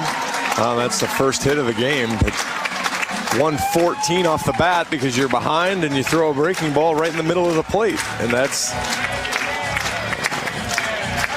I mean, if we're being perfectly honest, Iowa's probably lucky it's 2-2 right now instead of something worse. And so you need Marcus right now to buckle up here and get in the strike zone earlier in the count and get some outs here and get deeper in the game for you. He can do it, you know he can, so you just need it to happen. Illinois strikes with 2 outs. Morgan fires strike 1 on the low inside corner to Moorman, who's hit by a pitch to start the second. Kind of been the story of Marcus's season. You know, you get the 2 outs, you just need one more batter, one more inning. You can't quite get through it. Outside for a ball, 1-1. Now we're tied at 2 in the bottom of the 3rd. Well, and the story too has just been the free bases. I mean, he's given up 1 hit, and he's going to be at 60 pitches when he finishes this batter off, or more, as the next pitch will be pitch 60. He's only given up 1 hit, so it's so much self-induced stuff with Marcus. He could just find a way to clean that up just a touch. He'd be kind of more of what we saw at the end of last year. 2 balls and a strike on Moorman. The pitch from Morgan hit him again. Iowa doesn't have anybody throwing in the bullpen. Anthony Watts is down there. I'd be surprised if he didn't start throwing. He's tossing the ball against the wall now, but heard Coach Heller mention it in the pregame interview too, just about trying to find the right time. You know, you need Marcus to be successful. You know, if Iowa's going to make a run, you need Marcus to be good. You need Marcus to be an extended good. Yeah. But it seems like these bits come quick, and that's the hard part, is just trying to how much rope do you give him to work through him? How much do you pull him? This is, you know, Iowa still has a chance to win the regular season title. Yeah. But it revolves around winning this game. Have to win it. All right, here comes Schroeder after Cade Moss went out and talked with Marcus Morgan. First pitch inside, ball 1. Anthony Watts is throwing in the bullpen now. He's getting loose. 2-2 in the bottom of the 3rd. 2 outs. 1-0 pitch. Hit high and deep to left. Hennings is back, and he'll run out of room. Illinois leads it 4-2. 2 RBI, 2-out home runs for Illinois, and they lead it 4-2. Each with a free base on in front of it. Baseballs are flying out of here today. That one wasn't even that well hit. 94 off the bat, but it went 368. Hennings actually thought he had a chance at it.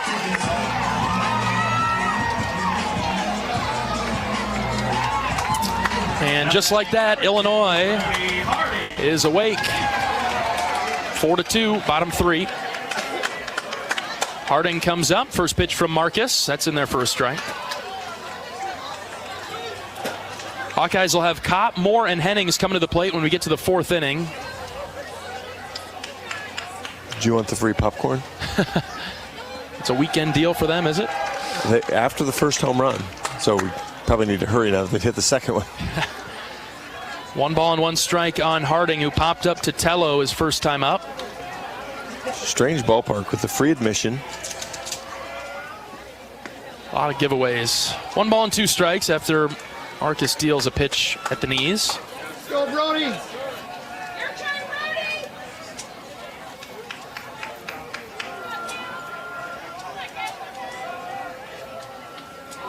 Ball and 2 strikes. Morgan comes set and pitches. Ground ball right side. That's foul past Kopp at first base.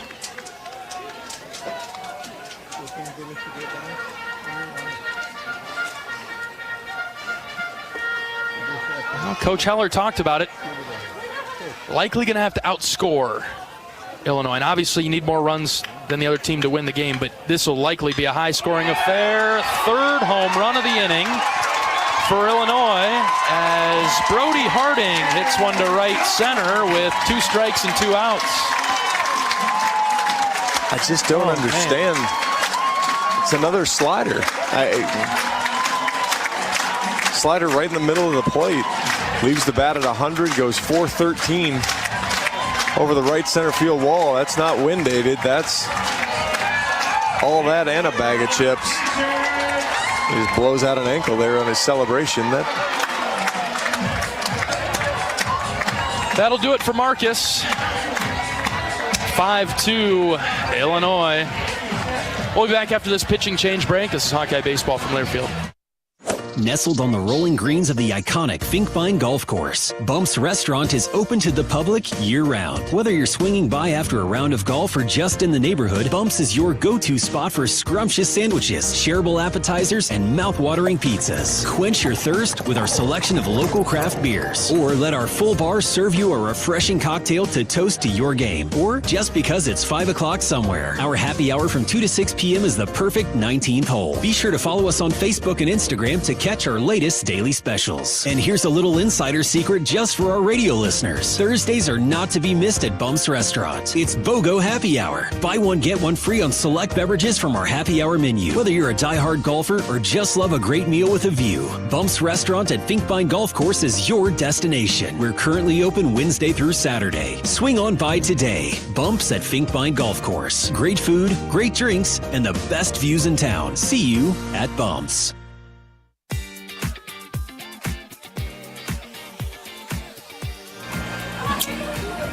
Illinois with a 5-run third leads Iowa 5-2 now. A pitching change for the Hawks. We'll introduce the new Iowa pitcher after we pause 10 seconds for station identification. This is Iowa Hawkeye Baseball.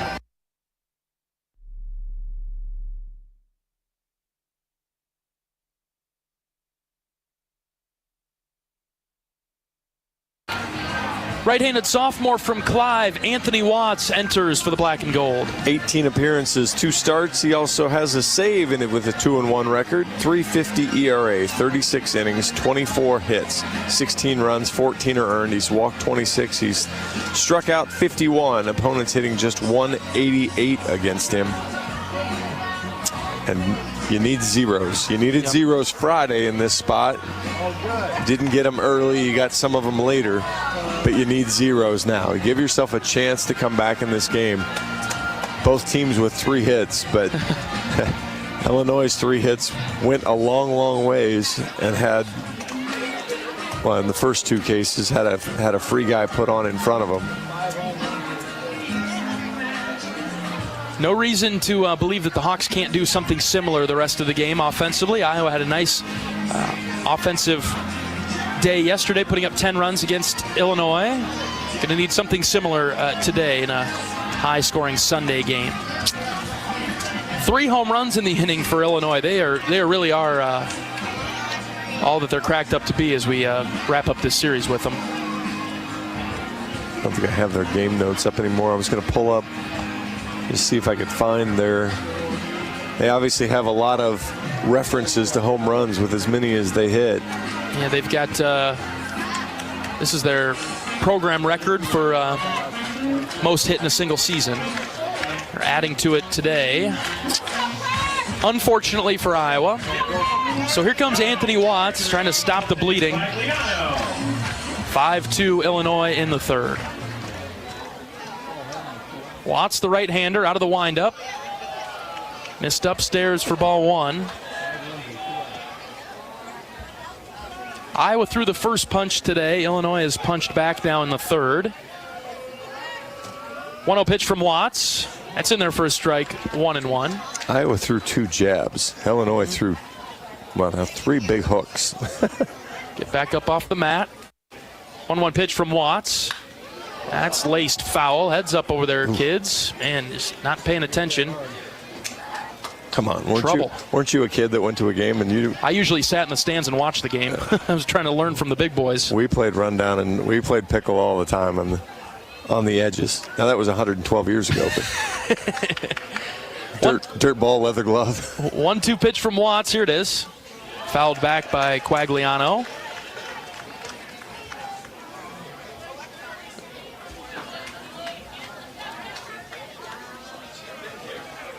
Expect Coach Sutherland, Coach Heller to sort of address the team before the Hawks get back in the batter's box. 1-2 pitch from Anthony. Low and out, 2-2.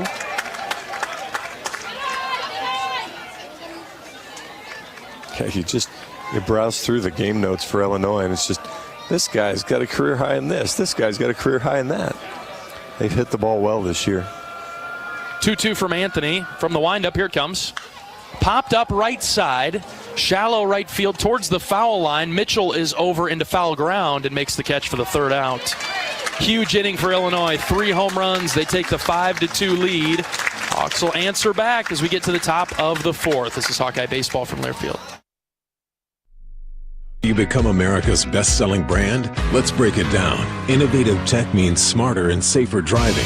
Intelligent all-wheel drive will keep you ready for anything. And built Ford tough trucks will always get the job done. Plus, come into your local Ford store today and get super low APR financing, big cash back, and great lease offers on Ford's full line of cars, trucks, and SUVs. That's Ford, and that's how you become America's best-selling brand. Sales claim based on calendar year sales. American Equity salutes today's hero of the game. As a proud sponsor of the ongoing recognition of our military during Hawkeye games this season, please join American Equity in thanking all who have served our country. American Equity is more than just retirement savings and income products. They are committed to providing you best-in-class service and high-quality retirement income that helps deliver the independence to dream and reach your goals. To learn more about American Equity, please visit their website at american-equity.com.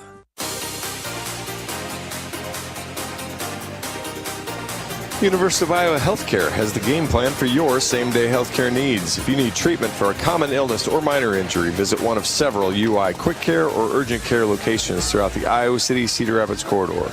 Their care and expertise will help you get back in the game. UI Healthcare is proud to sponsor your Iowa Hawkeyes. Kopp, Moore, and Hennings come to the plate for Iowa in the top of the 4th. Hawks now trailing 5-2.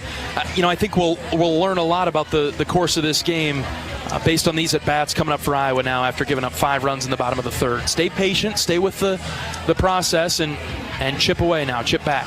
Yeah, because the winning formula wasn't to have Hutchings stay in the game longer than Morgan did. And so you look like you had him on the ropes a couple times. gave him a really soft inning in the third inning, and then Illinois responded with 5. So you've got to come right back with a response here, just to show you're still around. That's right. Davis Kopp will lead things off. Hutchings, the left-hander, just outside to Davis. Watched it go by for a ball.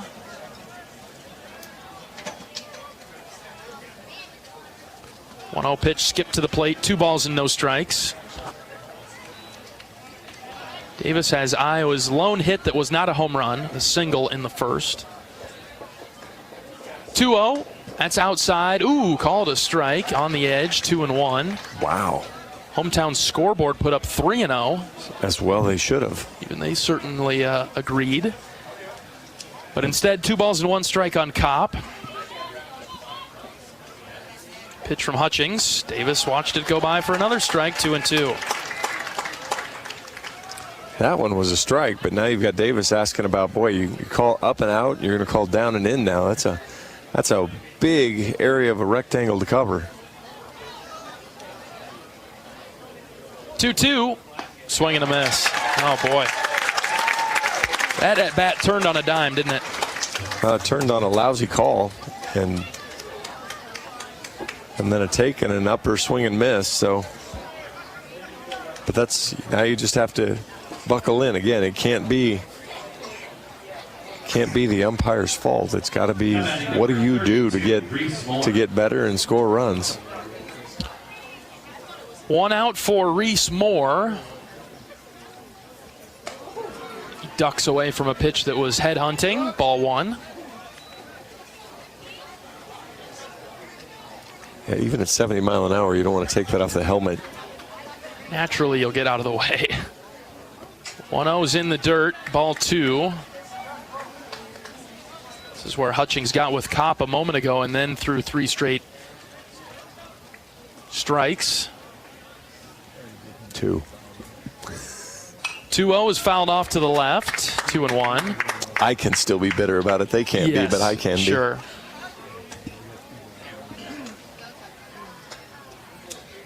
So Hutchings is falling behind Iowa hitters, much like Marcus did to Illinois hitters, but Illinois did a lot more damage than Iowa's done so far. The 2-1 is outside, ball 3. Good take from Reese. 2 balls off the plate. Oh.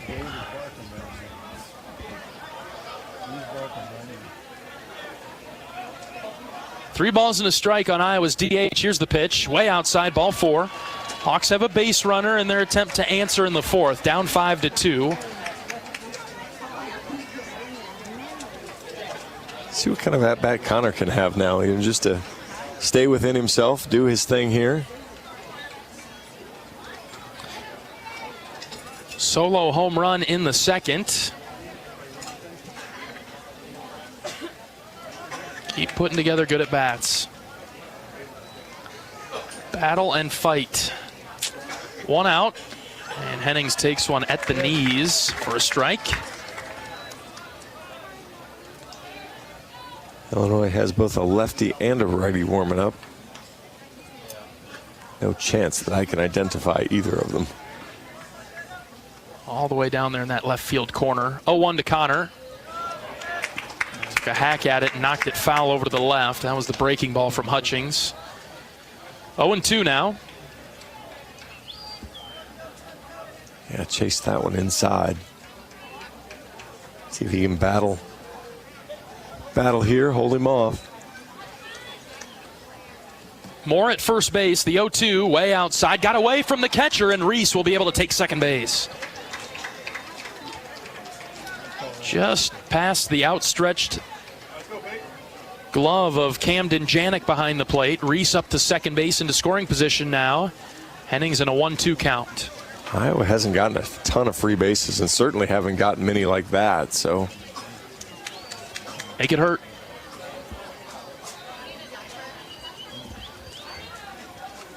First time Iowa's had a runner in scoring position, I think. Ball and 2 strikes on Hennings. Here's the pitch from Hutchings. Ground ball to second base. Harding is waiting for it. He scoops it up and throws it to first base to get Hennings. Moore gets to third base. No harm, no foul.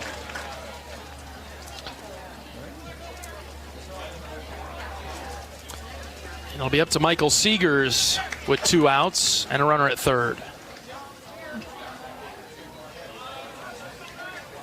Now batting number 10, Michael Seegers. Michael popped up to first back in the second inning.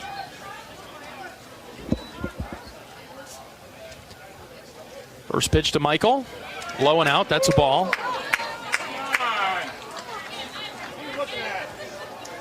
The strike zone. The ball, so says the man.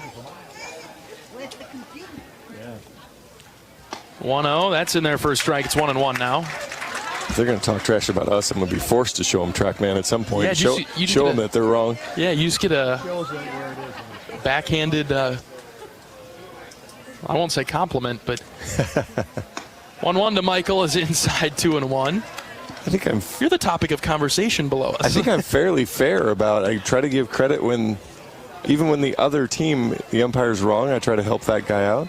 He wasn't wrong. 2-1 on Seegers. That pitch is in the dirt. Janik blocked that one, and so Reese stays put at third. Janik is so good at those. I mean, that's what we were talking about. He just stops those balls, and there's no ricochet, there's no bounce. It's just right in front of him. Does not kick away either side. 3-1. Hitters count for Seegers if he can see something to drive. The pitch. This is looped into shallow left center field. Shortstop going back. That'll drop for a base hit. Reese Moore touches home. Iowa with an answer in the fourth. A 2-out RBI single from Michael Seegers. Iowa within 2 now. It's 5-3. And that wild pitch really comes back to bite as a double play ball up the middle turns into 1 out, but moves the runner into scoring position. And Seegers comes through with a 67-mile-an-hour missile into left center field. Now batting number 2, Gable Mitchell. It didn't sound great from Michael, but we'll take the production. 5-3. Iowa back on the scoreboard. Don't have a crooked number yet, though. See if the Hawks can start with a little 2-out rally. Here's Gable Mitchell. He'll go from the right side. Gable swings at the first pitch and popped it up into shallow right. Mormon coming forward. He lost it, and it bounces in front of him. Seegers will stop at third. Mitchell gets to second base. As Mormon looked into the sun, I don't know if he ever had it. Never saw it. He absolutely never saw it. That was so strange. You'd think he would at least tell Brody that he didn't see it so that he could get some help there, but evidently no communication. And now this turns into a huge spot. Illinois will have a mound visit with 2 outs, 2 in scoring position, and Ben Wilmus coming to the plate. Boy, what a spot here. Not really a mistake for Illinois. You just lose it in the sun. There's nothing you can do about that. He's looking right into the sun, which is over to the left. Well, it's the most helpless feeling in the world for a fielder is you know the ball's coming to you because everybody's looking at you, but you have no idea where it is and you can't spot it. And I spent 3 days out at batting practice out there. It's not the easiest background anyway to pick the ball up. But boy, then it really gets interesting with the sun. Huge spot for Ben Wilmus. He's had a great weekend. Struggles against left-handed pitching, though. 2 outs, 2 in scoring position. Ben takes a strike at the knees to start. A base hit could tie it for Wilmus. Left-handers have been very good against Ben this year, though. No balls in a strike. Here's the pitch from Hutchings. Inside, almost hit Ben's back knee. And it's 1-1. Grazed the fabric of the pant, anything. But take a Ben Wilmus line drive single into a gap. Hang with it, Ben. A ball and a strike. The pitch to Wilmus. That's in the dirt. Ball 2. Another great block. And another ball that just sits right below him there. I mean, I guess it helps the runners. There's no should I go or not because he just smothers the ball right in front of him. Hutchings set with the 2-1. Here it comes. Ben rips it into left field. The left fielder caught it. Hit it right to him. That might have been the hardest ball Iowa hit. That was 108 off the bat. And boy, Valencius didn't look any good catching it, but since he didn't have to move, he made the play. Bottom of the fourth coming up. Illinois leads it 5-3. This is Hawkeye Baseball from Learfield. Whether you're building a backyard fence for your family's new best friend or firing up the excavator for your next commercial project, a free and simple call can save you from expensive fines and even save your life. Call 811 at least 2 days before you start your next project to have underground utility lines located and marked. At Mid-American Energy, your safety is our #1 priority. So, make it your priority to call 811 before you dig. Paid for by the customers of Mid-American Energy. So do I need vaccinations? If I don't get vaccinated, how sick can I get? Can I get multiple vaccines at once? What's done to make sure vaccines are safe? It's important to address your concerns about vaccines. Just make sure to get answers from people you can trust. Ask your doctor or healthcare provider about vaccinations because they know you and they'll always put your health first. A message from the Iowa Department of Health and Human Services. When corn grows fuel, Iowans win. Ethanol is a renewable fuel that's better for our environment, our health, and our wallets. Share your winning moments using hashtag IowансWin, and you could win even more from Iowa corn. 9-1-2 come to the plate for Illinois in the bottom of the fourth. The Fighting Illini leading the Hawkeyes 5-3. Anthony Watts on the rubber. Milton, Haza, and Janik. You look at the scoreboard out in right. Iowa with 1 run in the first, 1 run in the second, 1 run in the fourth. A couple of zeros Iowa has put up today, but 5 in the third. And the chunk scoring for the Fighting Illini has given them the 5-3 lead. We'll see how Anthony Watts fares against this Illinois lineup. Well, it wasn't fair that they used Thunderbolt bats that inning. Hopefully they put those away. All right, it'll be Milton first. He flied out to right in the second. Michigan State was ahead of Minnesota 12-2, and we were talking about run rule. Yes. It's now 12-9, bottom of the eighth. Runner on second and just 1 out. Wow. Jeez. Michigan State, what a weird team they are. First pitch from Watts. That's inside for a ball. And Iowa's going to need some help from them next weekend.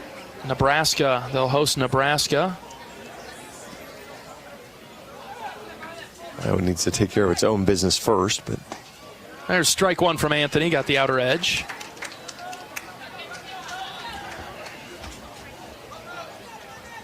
Iowa out hitting Illinois early 5-3. There's a swing and a miss, 1 and 2, but Illinois' 3 hits are home runs.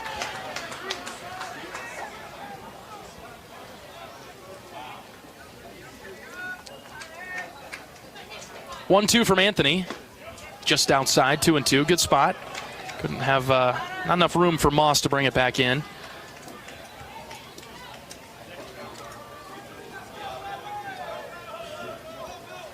Watts checks the sign. He's got it. The 2-2. Grounded foul to the Illinois dugout over to the left. A lot of breaking balls from Anthony. Kind of been the theme of the game today, I guess. And maybe it's Illinois is that kind of a fastball hitting team, so you try to stay away from it. 2-2 is hit off the end of the bat to third. Rader fields it fair. Long throw to first base is in time. Got Milton by a half a step. Good play by Tello and a good stretch by Kopp to accelerate the process of the ball, get into the back of the glove. Leadoff man is out at first, and we'll go to the top of the order with Haza. Oh, maybe just got him seeing the replay on the big screen. I'm not sure that I wouldn't have come out with the headphones, but the first base coach seemed to be on board with the call. Obviously much closer to it than we are. That was a really tough play for Rader, too, because that was a spinner, and it rode the line at third, and Rader had no choice but to field it and get it quickly over to first base. Well, it was 47 miles an hour off the bat, too, so just really a swinging bunt. 1-0 pitch to Haza. That's a strike. High outside corner. Good spot from Watts. Whew. Stress the outside part of that corner. Righty on righty matchup. The 1-1 dropped in for another strike, 1-2. Heza turns out of the box, did not like the call. 1-2. I think it was a culmination of the two calls. That one was fine. Well, he just took 3 in a row, and they were all strikes. And Watts gets his second strikeout of the game. Oh, Heza's jawing at the home plate umpire. You better watch out. 2 away. I think he's far enough away now that he's all right as long as he's mumbling. Gets full sentences or louder, he might have a problem. But very nicely done by Watts there. He got on the rubber and just pitched. First pitch was probably a break. He got it on the outside. The second one was a really good pitch. That one painted up the black. 2 outs for Janik.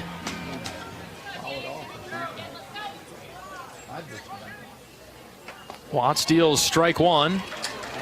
That's been a nice theme from Anthony. He's gotten ahead of these Illinois hitters. No balls and a strike. Righty on righty matchup. The pitch from Watts. This is hit in the air to right. Wilmus in front of the track. Ben looking up. Ben makes the catch, and it's a 1-2-3 inning and a big-time 0 put up by Anthony Watts and the Iowa defense. We'll go to the top of the 5th. Hawks trail by 2, 5-3. This is Iowa Baseball on the Hawkeye Radio Network from Learfield. Even the simplest act can set a chain of good in motion. Like choosing Delta Dental of Iowa for your dental and vision insurance. Because we invest in your community.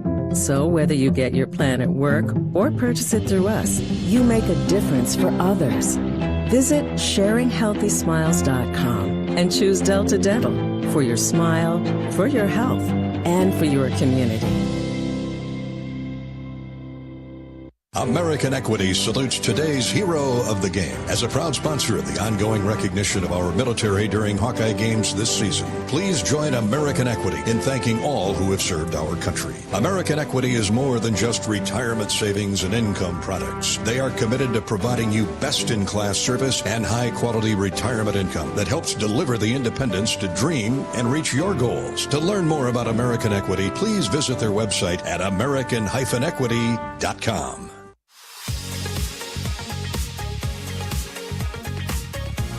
At the game or at home, Wimmer's premium quality hot dogs and sausages will score with family and friends. Take the highest quality beef and pork and you get the best tasting hot dog.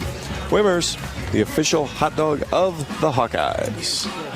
5-3 Illinois in the top of the 5th inning. Peyton Hutchings still pitching for the Fighting Illini.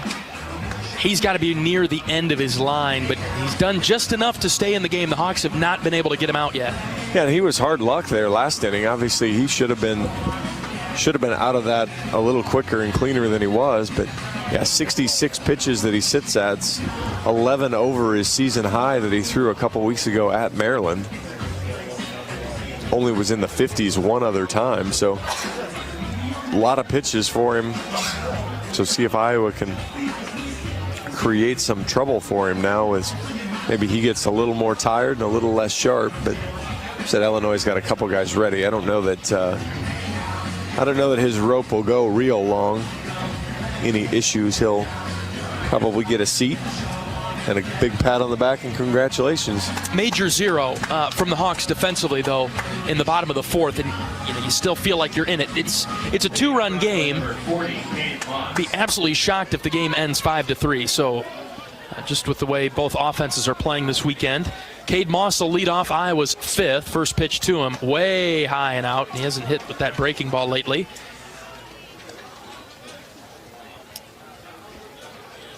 So you think the Hawks are just at the doorstep here. 1-0 pitch to Cade. That's on the inside corner for a strike, 1-1. Third baseman Quagliano playing very deep at third. Left-handed pitcher. 1-1 to Moss. Line foul over to the right. 1-2. Blows my theory. Yeah. Thinking maybe a bunt. I know Coach Sutherland has talked about, hey, let's make him work. Go with that bunt for hit attempt.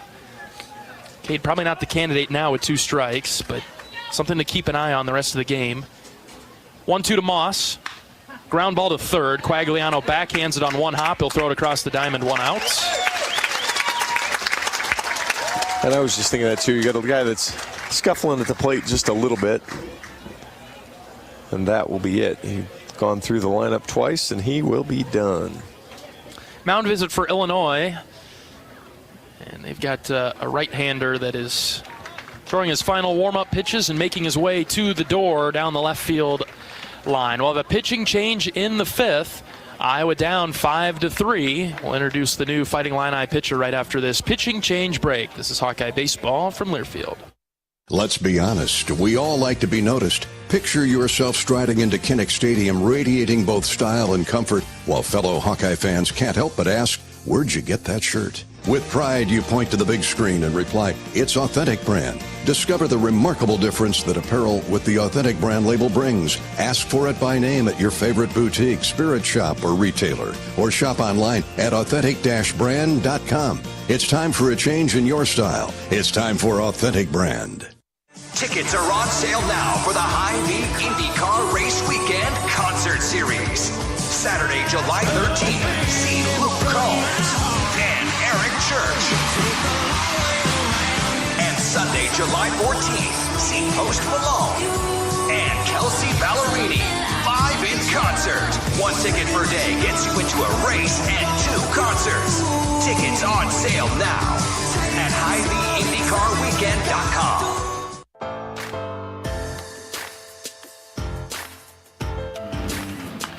Top of the fifth inning in Champaign. Illinois leading Iowa in the rubber match of this series, 5-3. Pitching change for the Fighting Illini. They'll bring in Jake Rons, a right-handed senior from Carlsbad, California. He pitched on Friday night. He's a transfer in from Long Beach State.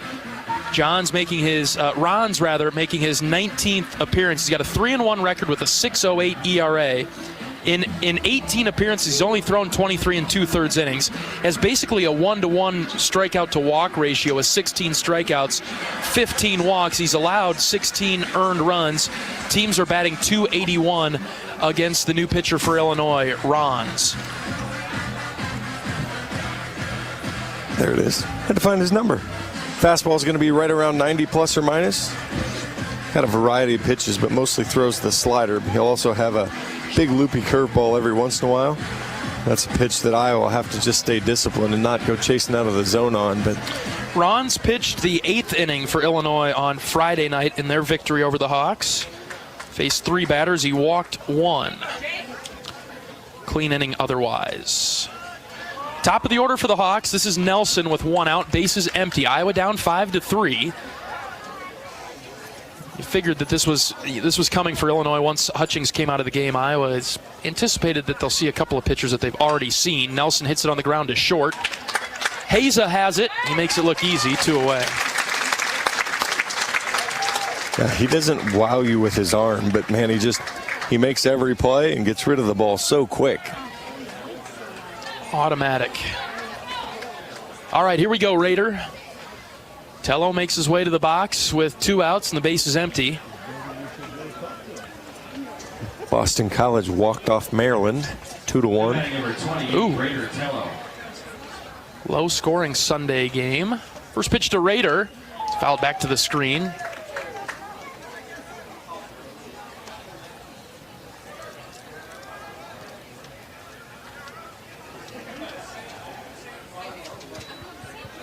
Rons is a right-hander for the Illini. 0-1 pitch to Tello. Skied into right center field. This is carrying well out to center, but Milton's going to have some room in front of the wall to make the catch. Iowa goes down 1-2-3 in the 5th. Illinois leads it 5-3. We're back after this. This is Hawkeye Baseball from Learfield.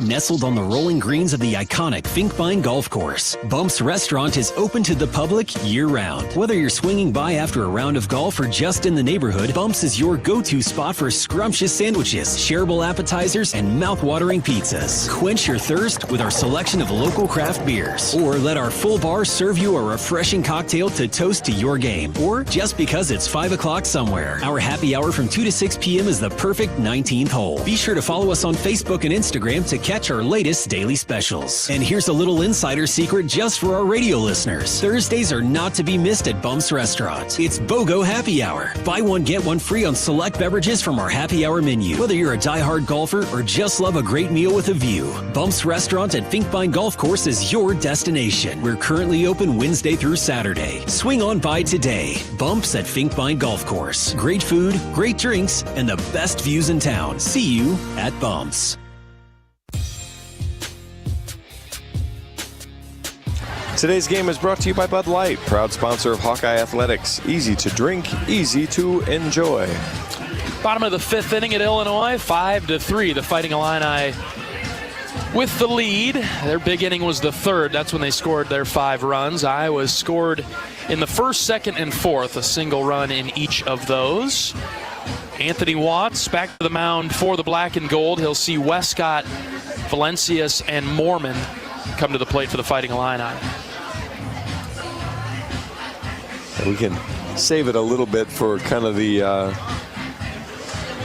places Iowa can finish as this concludes Iowa's conference season. So we'll have to sit back and watch next week in Des Moines and scoreboard watch to see what place Iowa ends up and who their opponent will ultimately be in Omaha, and whether it's Tuesday or Wednesday. Crucial that Michigan beat Purdue today. That would help, but Iowa has to hold up their end of the bargain and beat Illinois today. Yeah, Michigan got 4 in the 6th, held on late to win 8-6 over Purdue, so got that one accomplished.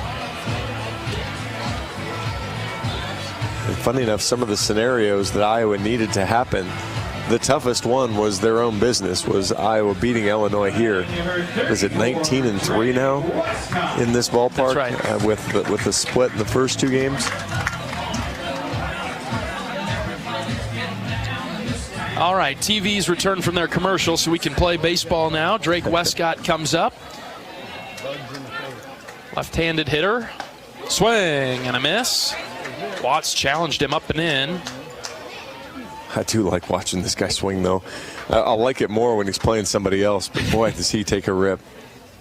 0-1 is just inside. Ooh. Really good spot from Watts. Called a ball, 1-1. Boy, that painted the black of the plate there.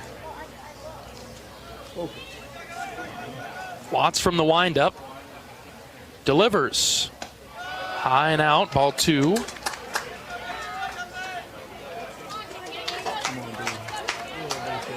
Big spot here to get back in the zone.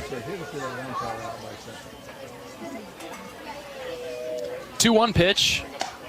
Outside, ball 3. You don't like pitching to him, but the guy on deck still hits a couple missiles too. Something about Westcott the Hawks have struggled with this weekend in terms of throwing strikes.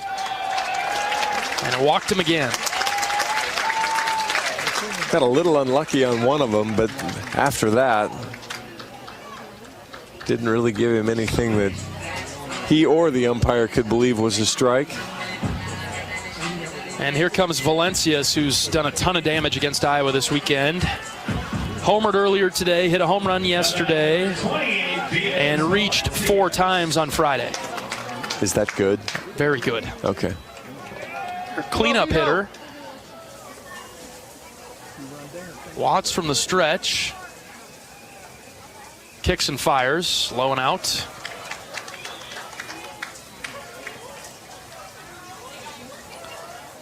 Look at the stats. Iowa has thrown 51% strikes today.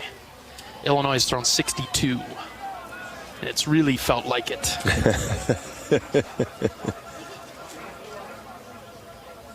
1-0 count on Valencius. The pitch from Watts. It's a high strike, 1-1. Ooh. That one should have landed in the parking lot out there. I mean, it is a strike, but it's just not a strike you see called a ton here in college. Should have been express mail in the trees. Count even at 1 with nobody out, runner at first. The pitch from Watts goes low portion of the zone there and gets the strike call, 1-2. And much like Davis Kopp had to ask, out and away, down and in, boy, Valencius has seen the top and the bottom of the strike zone on those 2 strike calls.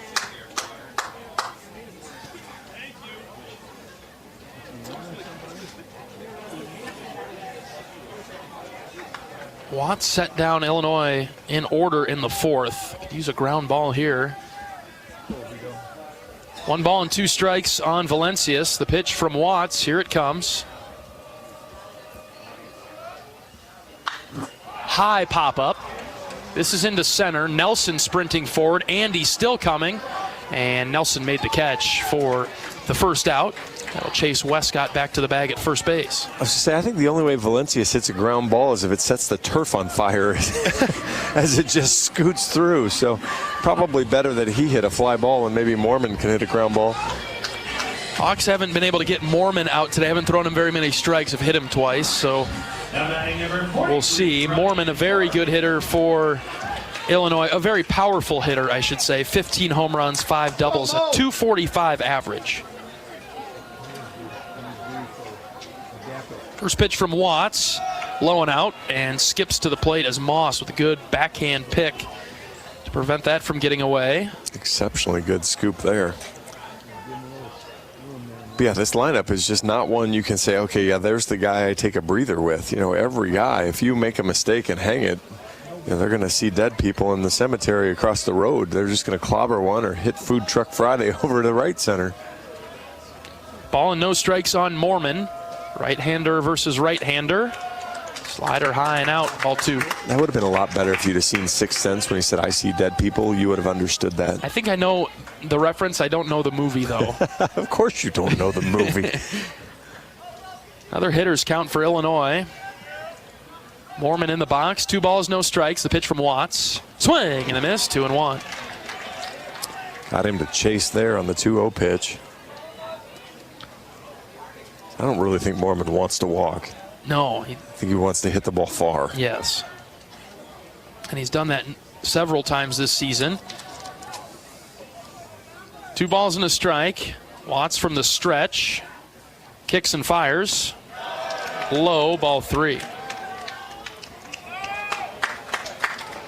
He has nearly as many strikeouts as RBIs. 45 runs batted in, 41 strikeouts. Not been in an opportunity to strike him out today. Got him yesterday and on Friday. But 3-1 is the count on him here. The pitch from Watts. Outside, ball 4.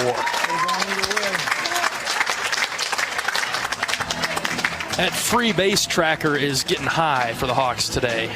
Did a really nice job yesterday against Illinois. Only awarded 4 free passes. Iowa has double that today, 8 already. Yeah, six walks and 2 hit by pitches. And that's just what hurts. You look at the line score up there, 5 runs for Illinois, but 3 hits. Well, the problem is you keep turning over guys that can hit home runs, so it's... Ooh. Strike 1 from Watts on Schroeder. He is one of the home run hitters today for Illinois. That was 3-4 balls outside. I think Anthony hit his spot right there. Must have, because that's how the umpire got fooled by it, I guess. High and out this time. Ball 1. Boy, Iowa is just not throwing inside at all today. And it's been so many sliders from both Marcus and Watts. Credit Illinois' hitter. Moving Iowa away from any fastballs. 1-1 from Anthony. Foul tip. 1-2. Well, somewhere in there you kind of have to trust yourself. Say, hey, I think my best is better than your best. At least from a standpoint of keeping them off balance, and that was a little bit better there. That was 91 up. And said, hey, I don't think you can get this. See what Anthony elects to do here. 1 ball and 2 strikes with 1 out. Runners at first and second. Slider out, 2-2.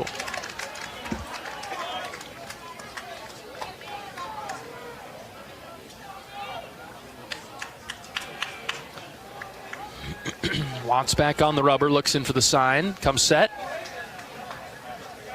Right-hander from the belt. Here's the 2-2. Swing and a miss. Watts got him with that slider. 2 away. Really good pitch there. Maybe a little more up than he wanted, but it was away enough. Second strikeout of the outing for Watts. And in comes Brody Harding. He also has a home run today. 5-3 Illinois in the 5th. They've got a couple of runners on and 2 outs. Number 2, Brody Harding.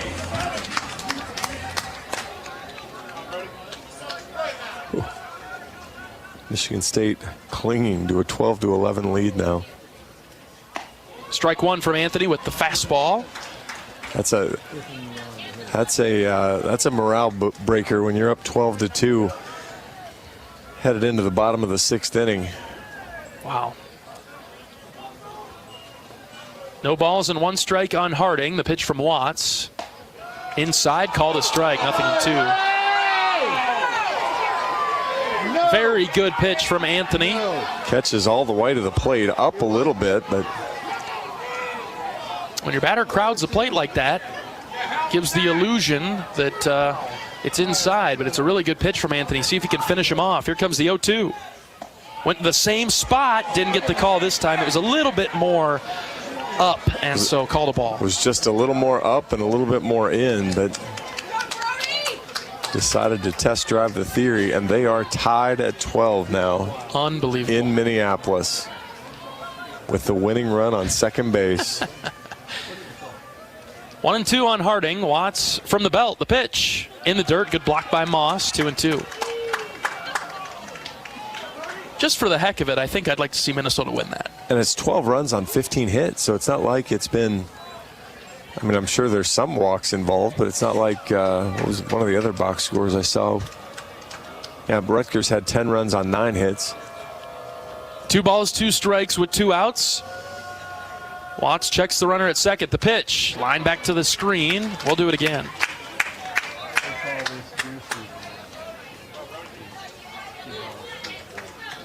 Yeah, Minnesota with 10 unanswered runs to tie it.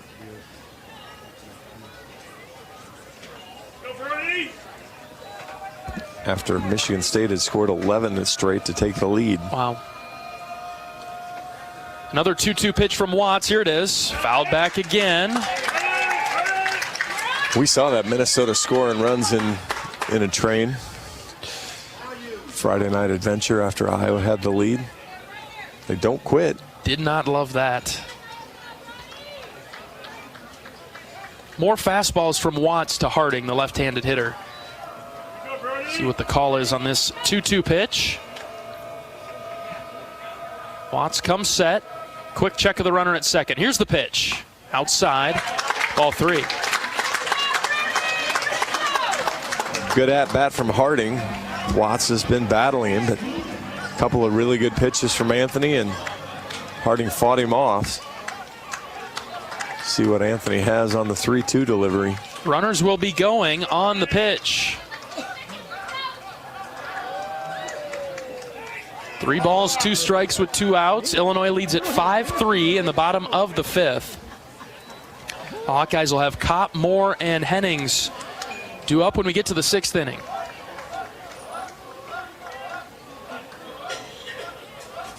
Here's the 3-2 from Watts. High and out, ball 4. Harding comes all the way back to draw the walk. It's the 3rd of the inning, and now the bases are loaded for Illinois.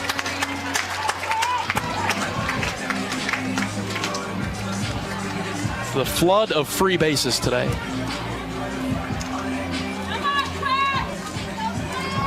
And Coach McGrath out for a chat.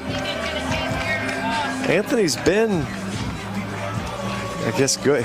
Can't walk 3 and be good, I guess, but it hasn't been like, oh my gosh, none of these are even close. That was a good at-bat from Harding, fouled off a couple of good pitches. And unfortunately, when you don't execute 1-2 and kind of get yourself in trouble there, then that's the, it takes one bad pitch out of the zone. And he has been right around the strike zone today, maybe just not in it as much as needs to be. Iowa with some activity in their bullpen now with what looks to be all the relievers making their way down there. Well, to your point, Iowa's thrown 112 pitches, 57 strikes, and 55 balls. So And we've talked about that number before. You like that number to be closer to 60%. That number's got to be 60 or north. And, obviously, there are times where you're throwing balls and trying to get a guy to chase that he might not, but you still need to be in that range. One of those is fine, right? One chase pitch is fine. Exactly. When you go from 1-2 and end up walking some batters, that's where you get into trouble and drag that percentage down. Quagliano's the batter with the bases loaded and 2 outs. The pitch from Watts, popped up right side. Kopp giving it a look over towards the half wall. Davis still running. He will run out of room, and it'll go out of play. Foul, 0-2. Watts ahead early.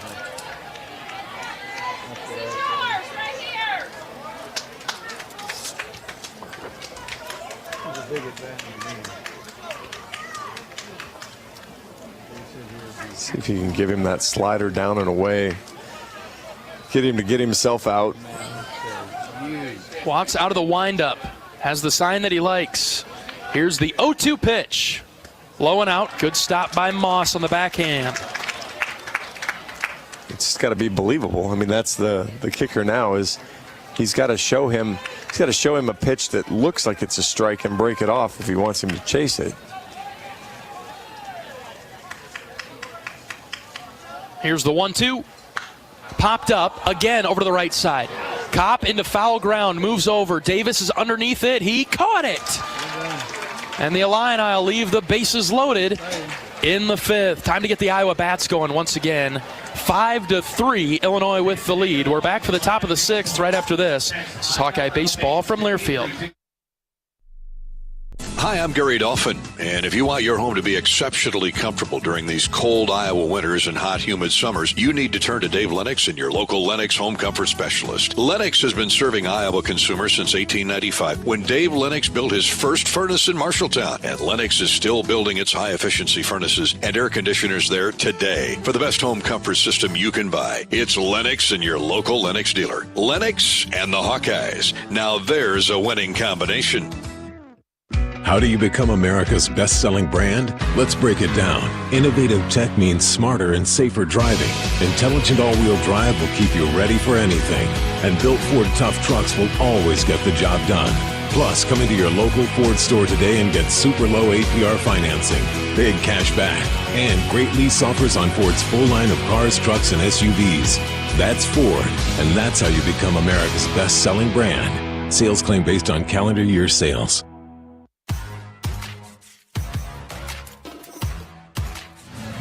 As a proud sponsor of the Iowa Hawkeyes, U.S. Cellular wants you to make the most of today by choosing game day traditions first and scrolling later. U.S. Cellular, built for us. 5-3, Illinois in the top of the 6th, moving right along now.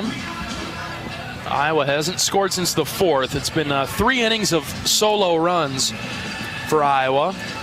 See if the Hawks can put together a crooked number and put it up on the scoreboard, trailing by 2. Davis Kopp will get the opportunity to lead things off against Jake Rons, the right-handed pitcher for Illinois. Fighting Illini with a couple of relievers tossing in the bullpen. Nothing off of a mound, nothing firm, just getting their arms loose. Iowa is down by 2. You know, you're a bloop and a blast away from tying this thing back up again. Need to get back to having good at-bats. Well, it's kind of hard to imagine that Illinois has only scored in 1 of the 5 innings, but that's the reality of it. It just seems like there's been a lot of extra angst as Illinois left 6 runners on base. Davis Kopp swings at the first pitch and drilled it straight back foul.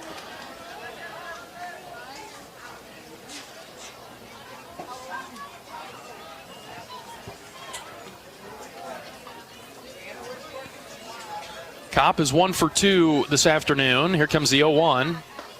Big breaking ball that landed right in the middle of the zone. 0-2. That was the 12-6 looper. That was pretty good. Iowa hitter can guess right. Barrel that one up. 0-2. High and out with the fastball. 1-2. What was the Cal Heiser would like to have a word. 1-2 to Kopp. That's in the dirt, laid off the breaking ball. That bumpy curveball. 2-2 now. Leadoff hitter for Iowa in the 6th. You can get some significant traffic. Put some pressure on Illinois. 2 balls and 2 strikes. The pitch to Davis. That's in the dirt. Ball 3. Kicked away from the catcher all the way to Mitch Bowe at third. Yeah, that was... He didn't have any real compelling reason to put a full block on that one, but also couldn't get his feet out of the way. Took it off the shin guard. Hockey kick saved it down to Mitch Bowe. Yeah, there you go, off the shin guard. Davis has worked all the way back. The 3-2, that's way high. Ball 4, and a leadoff walk for the Hawks in the 6th. Nice job. The last Minnesota hitter hit a 3-run home run to walk it off. Minnesota beats Michigan State 15-12 by scoring 11 runs in the 8th and 9th inning. Oh, my goodness. I don't know if I've seen anything like that. They score a total of how many runs? Well, 15 today, 21 yesterday. Whew. Yikes. Here's Reese Moore. Takes a strike called on the outer edge. Boy, home plate umpire really hesitated on that. Rick Allen watched it and thought, should I call it? Shouldn't I call it? He called it a strike. That's a good take from Reese, though. Off speed, low and out. No balls and a strike. Here's the pitch. Line drive right to the shortstop. Get back, Davis. Oh, he dropped it. Wait, did he drop that on purpose? Hold on a minute. The umpires are going to come together. Yeah, they're going to call Kopp out. They're going to call what should have happened. They're going to call Kopp out, and they'll leave. Actually, they're going to call the hitter out. Say that he should have caught it. He dropped it on purpose. So Kopp stays put at first base on the sharp line drive from Reese. And that's the second time that's happened, and it's the second time it's happened to Reese Moore. Really? Well, the first time was the double play up the middle. Brock Harding dropped the ball on a line drive right in front of him. Didn't get all the way to him. And so allowed him to, or the umpire not allowing him to benefit from that, although because it took him so long to pick it up, Reese was going to be there anyway. First pitch to Connor Hennings is a strike right at the knees. Righty on righty matchup. Hennings is the tying run in the 6th. With Kopp at first base. 1 out. Here's the pitch to Connor. Swing and a miss. That one gets away from the catcher. Kopp will take off for second base. He'll get there. Nice pitch from Rons. Connor could not hold off. It was very much low. Now, runner in scoring position, less than 2 outs. Iowa has to find a way to get him in. A couple of pass balls today, but they've happened with 2 strikes. See if Connor can have a nice approach here. The 0-2. Line drive into left and foul. Well, he stayed with it, saw it really well. Just couldn't keep it fair. He was ready for it. We'll do it again at 0-2. 1 out in the inning. Davis Kopp is the runner at second base. Iowa's down by 2 in the 6th. A lot of room on the right side for Connor, but he's such a pull hitter. Illinois is defending him over there. The 0-2, swing and a miss. Second out of the inning. Couldn't lay off the low pitches in that at bat. No, and that was the starter was that way, but the Rons has certainly been that way as well, and so he's got to get that floor up, and it's tough for Connor. But next man in idea, but he just doesn't have a ton of at bats or doesn't have a ton in his mental library to go back to and say, okay, yeah, this is what I see. Michael Seegers steps up. He had an RBI single his last time up. 2 outs. First pitch to Michael. That's a strike. Low outside corner. Yeah, now if you're Michael, you've just got to understand he's going to spin you like crazy. Mm-hmm. Hang with that breaking ball. You'll see it pop right out of the hand. No balls and a strike. The pitch to Seegers. Outside, ball 2. Ball 1, rather. 1-1.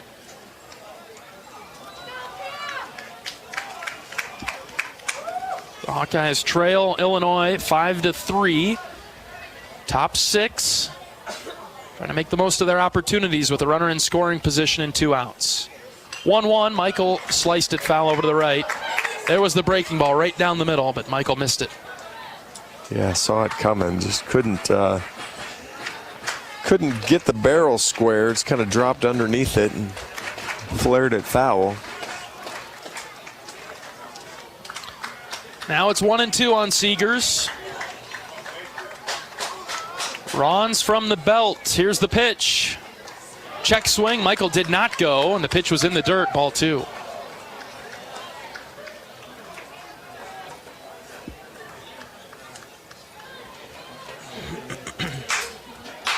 Seegers came through in this spot last time.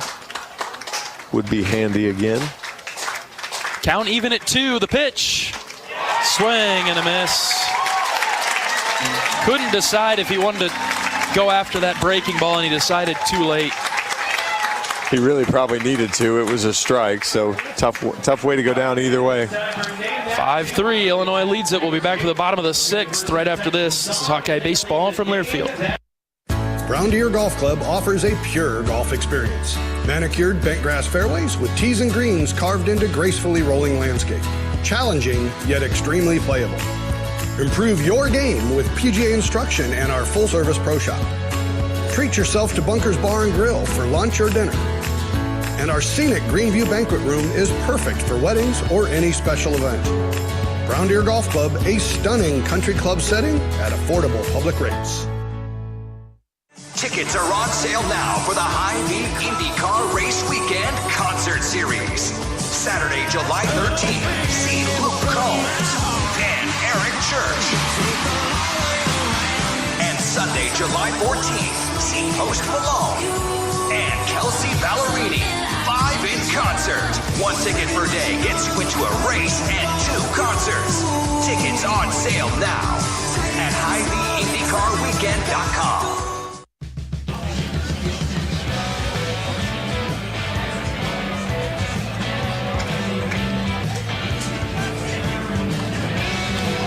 For a taste of unique flavors you'll love, stop by Molly's Cupcakes in downtown Iowa City for homemade cupcakes, cookies, cakes, bars, and coffee drinks.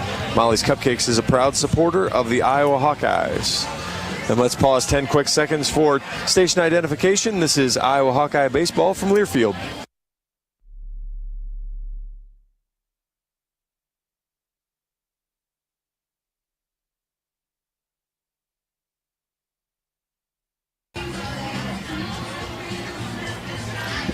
Bottom of the 6th inning in Champaign. Illinois leads at 5-3. Hawkeyes have gotten a little bit of traffic the last few innings offensively. Nothing to show for it. Need to hold Illinois now in the bottom of the 6th. Anthony Watts returning to the rubber for the black and gold. Leading off to the line, number 33. It'll be Milton, Haza, and Janik for the Illini.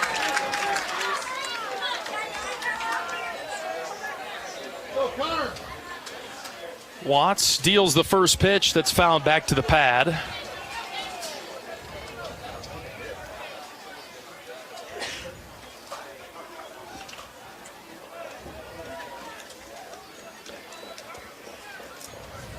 A 1 from Anthony.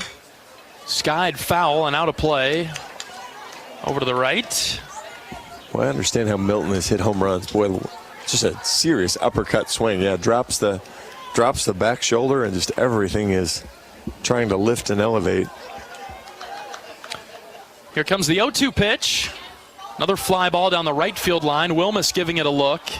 He'll slow up as that gets out of play.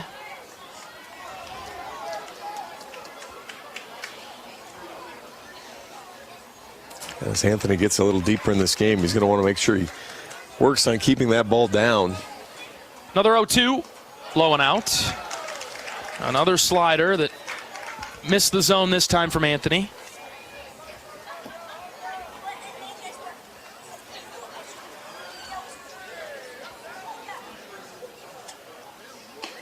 There's a fastball that's just off the plate. Count even at 2 now. Milton is 0 for 2 today. Fly out and a ground out.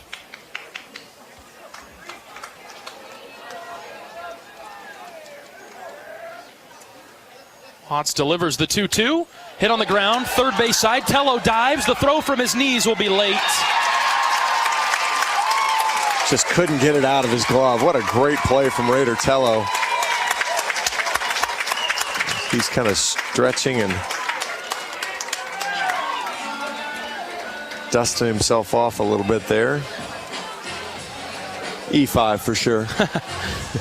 Really great effort to dive and keep that on the infield. Milton is on with an infield single. Heza will come up now, the top of the Illini order.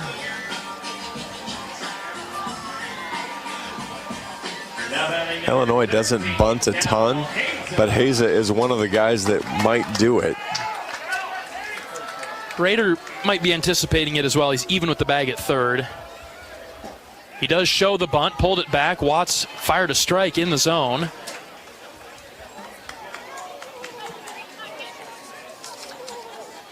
Heza is not going to send Christmas cards to Rick Allen, the home plate umpire.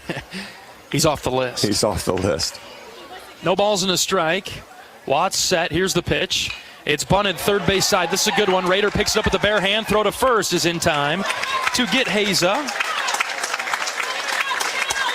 He moves Milton over to second base. Really well done on both parts there.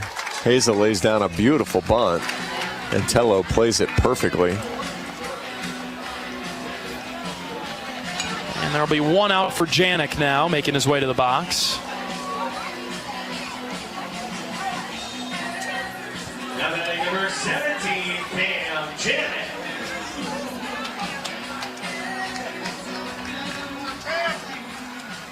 Janik 0 for 2 today, but he did walk. He would later score after that walk.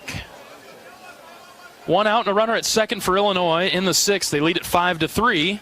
Here's a ground ball foul down the third base line.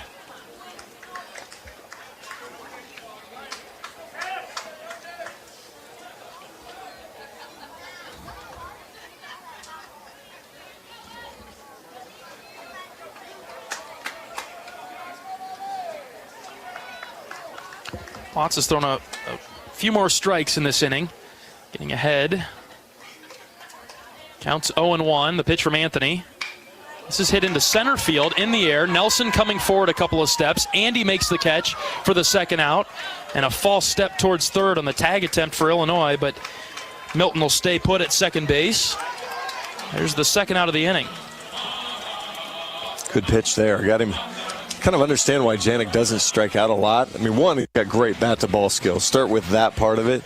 But he does kind of expand his zone a little bit. And because he's able to get it into play, it hurts him just a little, although he's hitting 369, so it doesn't hurt him a ton.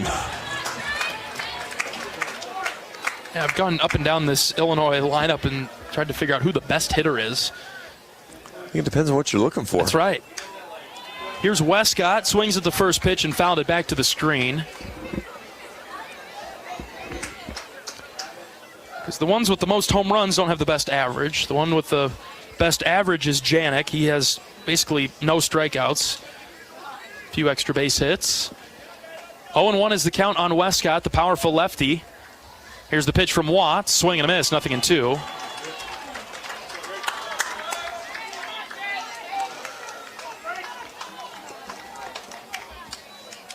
Watts ahead here. Runner at second base with 2 outs. Anthony has the sign that he likes. And from the belt, delivers the 0-2.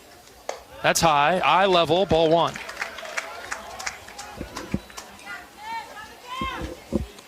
Show slider. See if you can go that low outside corner. I mean, that would be the backdoor slider, I guess. 1 ball and 2 strikes. Here's the delivery from Anthony. Ground ball, right side. Mitchell gloves it in shallow right. Long throw to first base in time to get Westcott at the bag. Great job by Gable Mitchell to make that play. Westcott with great contact on it. Boy, had him played perfectly. Good shift there.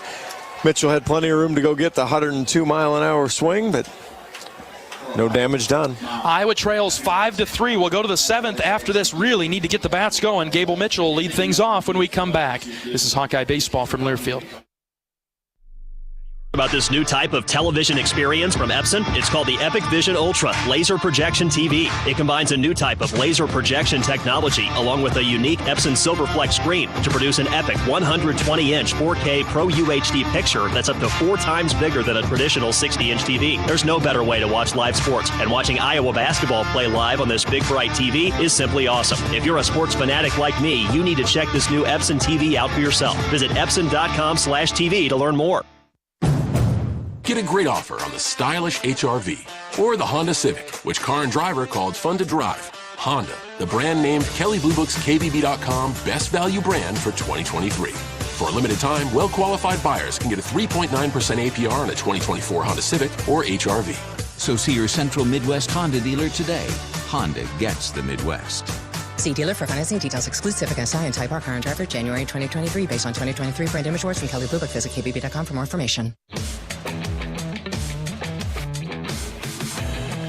Feel the excitement as NASCAR returns to the Iowa Speedway with Powerball and the Iowa Lottery. Add the double play bonus to your Powerball ticket for your chance to win exclusive NASCAR prizes. See complete rules and details at ialottery.com/VIP. New pitcher into the game for Illinois is Ben Plumlee, the redshirt sophomore from Chicago. We'll see the right-hander for the second time in the series. 2-3 on the season in 17 appearances with a 5.68 ERA, 25 1/3 innings, 28 hits, 16 runs have all been earned, 10 walks, 26 strikeouts. Opponents hitting .286 against him. Plumlee's going to get that fastball up there, low 90s. He'll throw a slider and a changeup. I guess it's more of a splitter rather than the change, but Hawks will have to see that well. Again, he's got kind of if you remember, he's got a little bit of a shorter arm action, so the ball kind of gets on you a little quicker. So it's, low 90s and might feel even just a touch faster than that. So 7, 8, 9 for Iowa in the 7th. Mitchell, Wilmus, and Moss. See if the Hawks can get some base runners. Iowa has not scored since the 4th inning. Offenses have gone dormant the past few innings. But Illinois with all their damage in the 3rd. 5-3, the Illini lead it. Mitchell from the left side is in the box. First pitch from Plumlee. Gable takes down and in for a ball.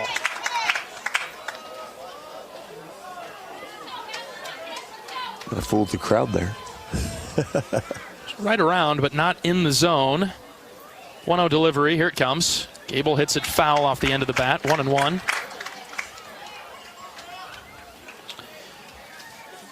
Plumlee pitched on Friday night. He pitched the 7th for Illinois. And he struck out all 3 batters that he faced. Right-hander kicks and fires the 1-1 to Mitchell. He lays off. Ball 2. Just had his substitution in the first base coach's box. Will Muffler went to the dugout. Blake Guerin went to the box, so maybe it's a Will Muffler pinch hit opportunity. Mitchell squares and shows the bunt and knocked it foul into the Illinois dugout to the left. 2-2. It's a good pitch to bunt too. Just couldn't get it down. Tipped the bat a bit too much and kept it foul and in the air. 2-2 to Mitchell. Here it comes from Plumlee. Grounded foul. Right side this time. Yeah, my guess is they're going to try to get Plumlee through an inning, and then Joseph Glassie will see 2 as he's got 5 saves. Another 2-2 pitch. It's on its way to Gable. Swing and a miss. 3 strikeouts in a row for Iowa hitters. Having a hard time against this Illinois bullpen. This combination of pitchers for the Illini Friday night as well, and now today again too. Rons was good on Friday and was good today, and now Plumlee off to a good start. Here's Ben Wilmus with 1 out. Yeah, other than the 4-run 9th, Iowa hasn't been able to do much with Illinois' bullpen. First pitch to Ben is low and out. That's a ball.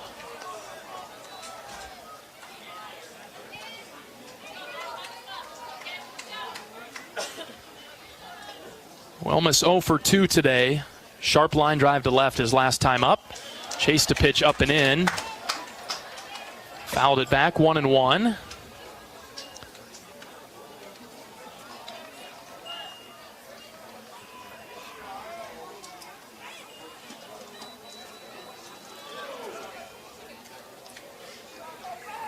Plumlee set. Here's the delivery. Swing and a miss. 1-2. That's just, here's my fastball. Can you hit it? And now you better be ready. You hear the coaches say be on time. Ben was a bit late on that one. 1-2 now. Bases empty and 1 out. That's in the dirt. Blocked away by Janik. 2-2. Ben laid off. Nicely done. That was the slider. He just kind of threw it right in the ground.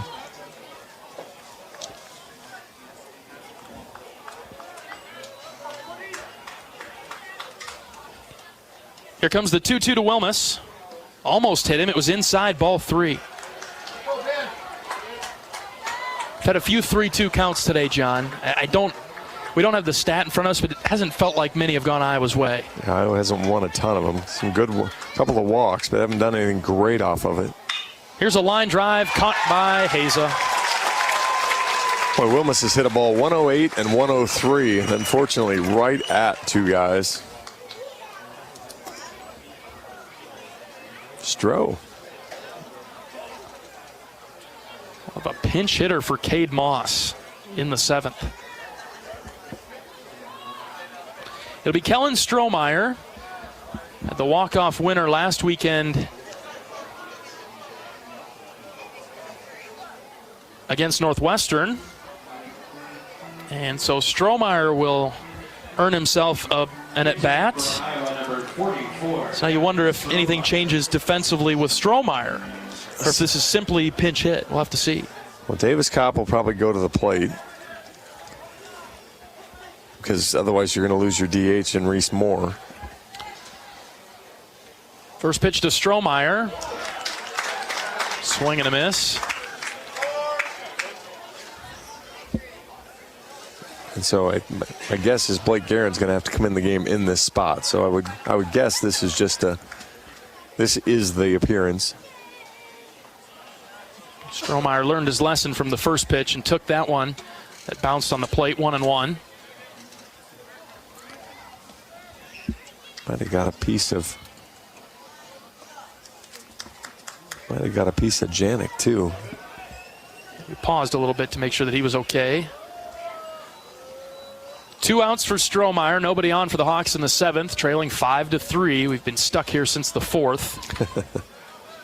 Some days that's great. It's not so great today.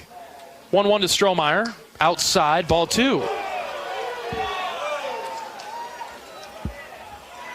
It's well outside. It's good discipline by Kellen. 2-1. Outside again, ball 3.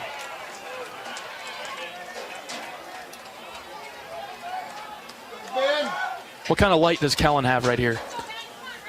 I would guess it's green if he gets the spot he likes. Here's the 3-1. Hit in the air down the left field line, tailing towards foul territory. That'll get out of play, and the count will be full now. Unfortunately for him, with the type of hitter he is, a high fastball there isn't something he's going to be able to do anything with. If he sees it again, he'll just have to protect, throw hands at it, stay alive. Full count. Plumlee, the pitch to Strohmeyer. Low and out, ball 4. Huge walk from Kellen Strohmeyer. It comes with 2 outs and sends Iowa to the top of the order. Pretty good spot to be if you're Iowa. Andy 1 for 3 today with a home run. He's the tying run in the 7th. Now batting number 17, Andy Nelson. Can the Hawks do something with 2 outs? See ball, hit ball, Andy. You like that deep color analysis? Just what I was looking for, John. Gaps are wide open for Nelson. First pitch to Andy. That's in the dirt. Kellen with a good read on it. He froze, and then he'll go back to first base. Janik just back to being I don't know what the right analogy is. A pincushion just kind of sticks into him and just stays right there. Yeah. Velcro. Pickoff move to first base. Strohmeyer dives back in.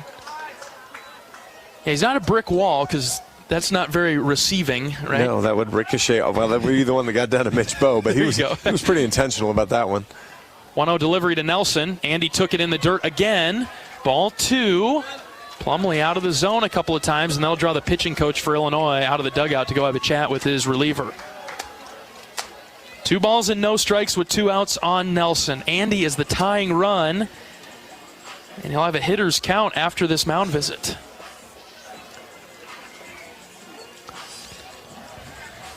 Iowa's only had 5 swings with runners in scoring position. Still don't have one here either. Iowa will also now use it as a timeout. Coach Sutherland will bring Kellen and Andy together. Iowa down by 2.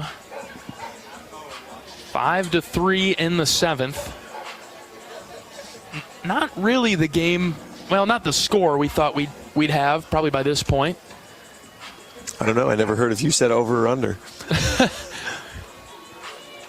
Well, in that case, John,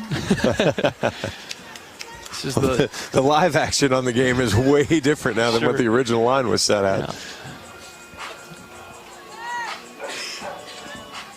I hear the bark at the park going on. Yeah.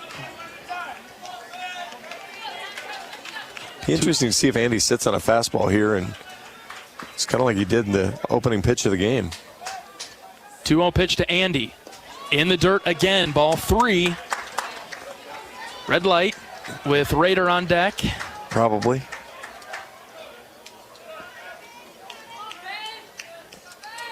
Andy's a guy, though, if you throw him get me over, I'm not completely against it. That's up and in for ball 4. A 4-pitch walk, back-to-back walks now. We'll bring up Rader Tello with 2 outs in the 7th. Iowa down by 2. See if they rising. Multiple guys. Couple of coaches on that first step. They're battling for who can get to the step first. And looks like the Illini will be making a change. Going to the bullpen with Rader Tello coming to the plate.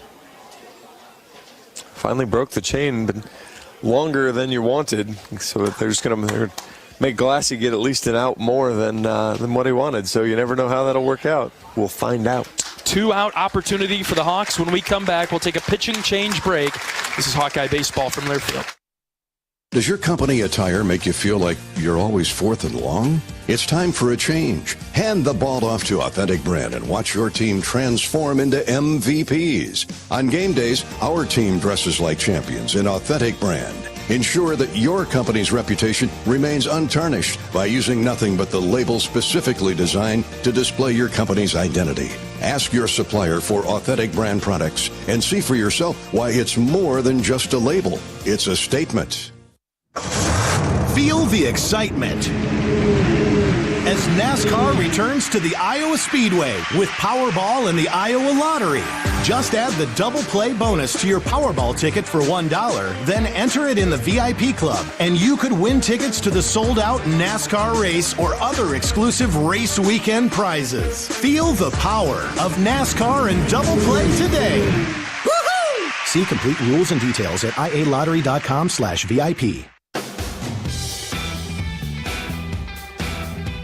Oak Knoll's mission is to provide exceptional retirement living and health services through Life Care, a not-for-profit life plan community serving the Iowa City community for 57 years. Oak Knoll is conveniently located near the University of Iowa hospitals and clinics, Kinnick Stadium, Carver Hawkeye Arena, and downtown Iowa City. A proud sponsor of the Hawkeye Athletics. Visit oakknoll.com to learn more. New pitcher into the game for the Fighting Illini is a right-handed redshirt senior from Lindenhurst, Illinois. This is Joe Glassy. 18 appearances. He's 0-1 on the season, but he does have 5 saves, 5.88 ERA, 26 innings, 25 hits, 20 runs, only 17 earned, only walked 7, struck out 23. Opponents hitting 258 against him. Fastball is going to be in the low 90s, might scratch up to the mid. He'll throw a slider, he'll throw a changeup. Tends to not throw those exceptionally well for strikes. So might be a fantastic matchup for Rader Tello if he sits on a fastball. Coach Sutherland has these guys prepared for Glassy. Talking about him in scout the last few days and knew that the Hawks would see him today. Now he comes in with 2 outs in the 7th and a couple runners on for Iowa. So just 1 out to work with for the Hawks. As Tello is in the box. First pitch from Glassy to Rader. Way outside, ball 1. Sharp fastball. It's like the late in the period power play. Yes.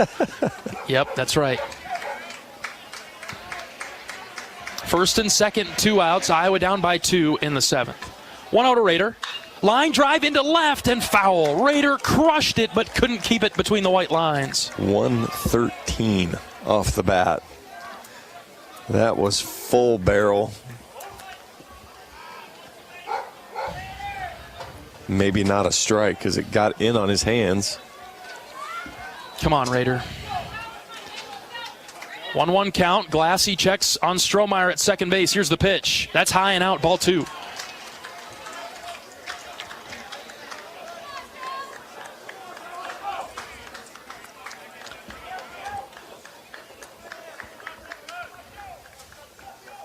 Two balls and a strike. The pitch to Tello. Outside, called a strike. 2-2, right in that corner up there. You're going to lose swinging at that pitch. So, I mean, now you're going to have to with 2 strikes, but not a pitch you're going to do much with. Now, if Rader decides to try to go up and get that to the opposite field, maybe. 2-2 pitch from Glassy to Tello. Here it comes. Popped up left side. Get out of play. That will. Foul ball. Will bring Rader back into the box. Another chance for Tello. Rader chases it up and out of the zone, though. And that's where Glassy wants you chasing something up there because he's got enough movement, enough speed. He's going to get it past you eventually. Another 2-2 on its way home to Tello. Fouled back. 95. Found a little extra bullet there. Stay tough. Hang in there, Rader. 2 outs in the inning. Iowa with a couple more base runners now after back-to-back walks. Down by 2 in the 7th. The 2-2 to Rader. Called third strike, outside corner. Hawks leave the tying runs on base. Time to stretch things out in Champaign. Illinois leads it 5-3. Hey, Hawk fans, it's time for the Blue Bunny 7th inning stretch. You know what to do. Get up, stretch those legs, and go enjoy the best 7th inning stretch tradition of all, Blue Bunny ice cream. Blue Bunny is a proud sponsor of the Hawkeyes and the 7th inning stretch. And this is Hawkeye Baseball from Learfield. The big game. Family. Friends. We know you count on Alliant Energy to deliver the safe, reliable energy you need, whether you're watching the game, cooking your famous burgers, or leaving a light on for loved ones. For us, it means going beyond the expected to make sure we're planning for the energy you need today and tomorrow. That way you can keep your eye on the ball and focus on what's most important to you. Find out more at alliantenergy.com/poweringbeyond. So why do I need vaccinations? If I don't get vaccinated, how sick can I get? Can I get multiple vaccines at once? What's done to make sure vaccines are safe? It's important to address your concerns about vaccines. Just make sure you get answers from people you can trust. Ask your doctor or healthcare provider about vaccinations, because they know you and they'll always put your health first. A message from Iowa Department of Health and Human Services.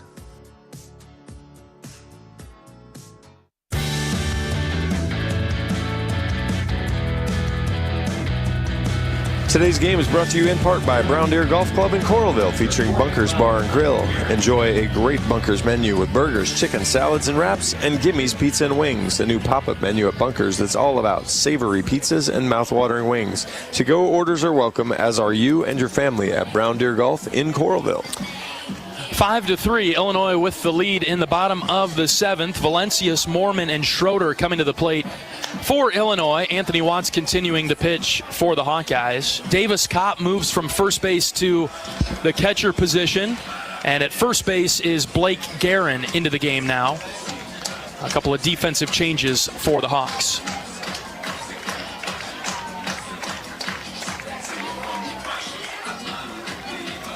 (5-3) Illinois, bottom 7. Last game of the conference schedule for Iowa. Thursday, Friday, and Saturday next weekend in Des Moines against Florida International. Watts, first pitch is high and inside on Valencius, who's 1 for 3 today with a home run. Watts has thrown 3 in the third innings for the Hawks. 1-0 pitch. That's in there for a strike, 1-1. Outer part of the zone.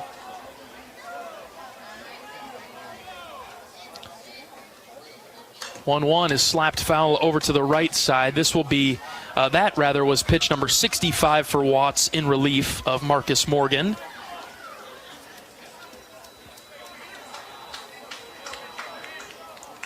You've seen the strike percentage start to leak up now, up to 54. Fastball high, 2-2. And you've seen Illinois leak down. They're down under 60 at 58 or 59 now, so. Keep hanging around. 2 balls and 2 strikes on Valencius. The pitch from Watts. Inside, hit him in the hand. See, are they going to award him first base? We're going to think about it first. And they're going to give him first base. What do we look at here that actually convinces you that it hit him?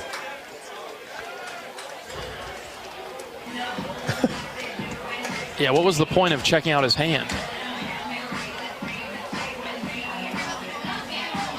Valencius hit by the pitch. That brings up Mormon.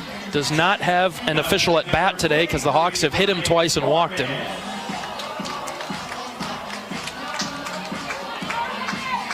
That one hurts. Had him in a 2-strike count. Just too far up and in.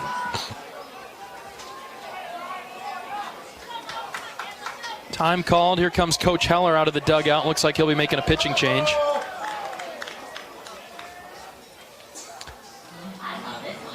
Coach is making his way to the mound. We'll see who the Hawkeyes elect to bring in. A couple of relievers throwing down there. We'll take a pitching change break in the bottom of the 7th. We'll hold on just a moment here as Coach hasn't taken the baseball from Anthony. Just to be sure.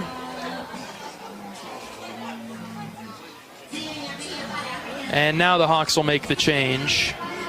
And the door will open up down the line in right. 5-3, Illinois leads in the bottom of the 7th. We're back after this pitching change break. This is Hawkeye Baseball from Learfield. Whether you're building a backyard fence for your family's new best friend or firing up the excavator for your next commercial project, a free and simple call can save you from expensive fines and even save your life. Call 811 at least 2 days before you start your next project to have underground utility lines located and marked. At Mid-American Energy, your safety is our #1 priority. So, make it your priority to call 811 before you dig. Paid for by the customers of Mid-American Energy. Our mission at Oak Knoll is to provide exceptional retirement living and health services through life care. I'm Steve Rowe, CEO. We are a not-for-profit life plan community and have served the Iowa City area for 57 years. Oak Knoll is located near University of Iowa hospitals and clinics, Kinnick Stadium, Carver Hawkeye Arena, Hancher Auditorium, and downtown Iowa City. Visit our website at oakknoll.com to learn more. We're a proud sponsor of Hawkeye Athletics. Go Hawks!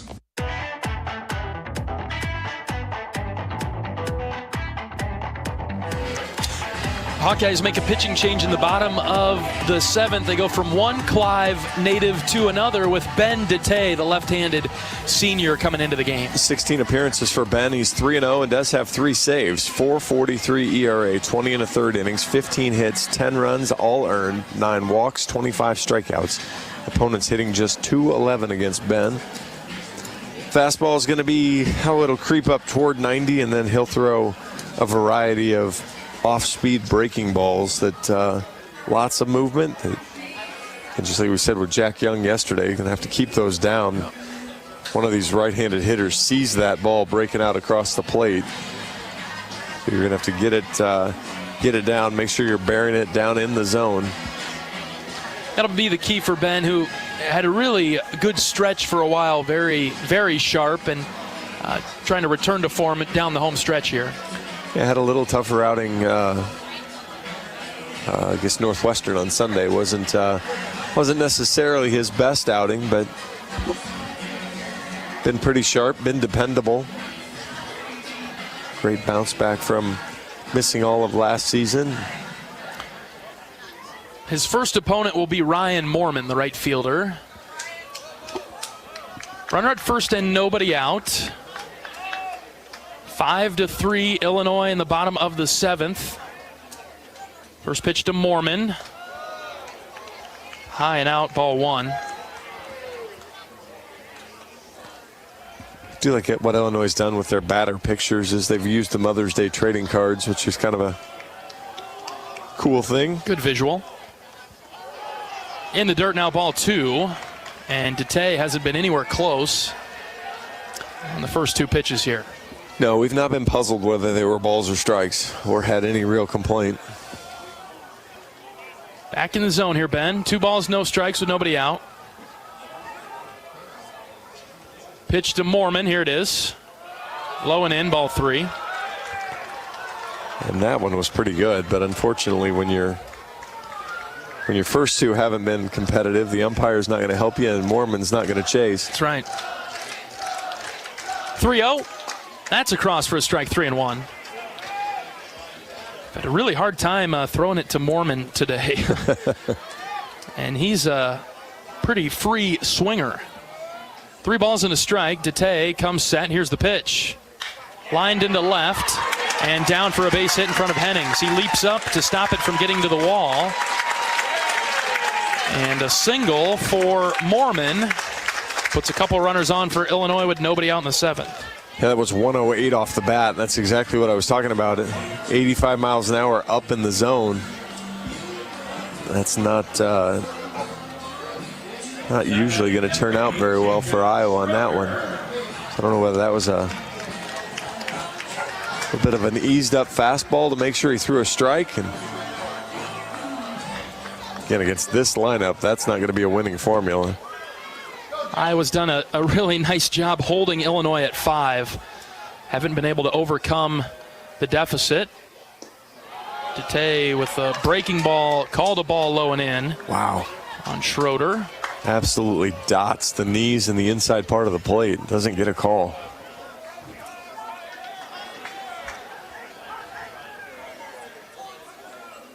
One-0 pitch. That's at the knees for a strike, 1-1. You like that spot from Ben.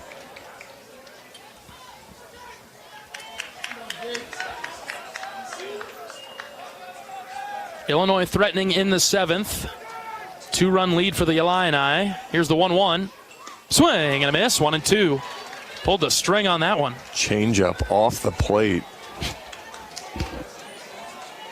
Schroeder way out in front. No chance to hit that one.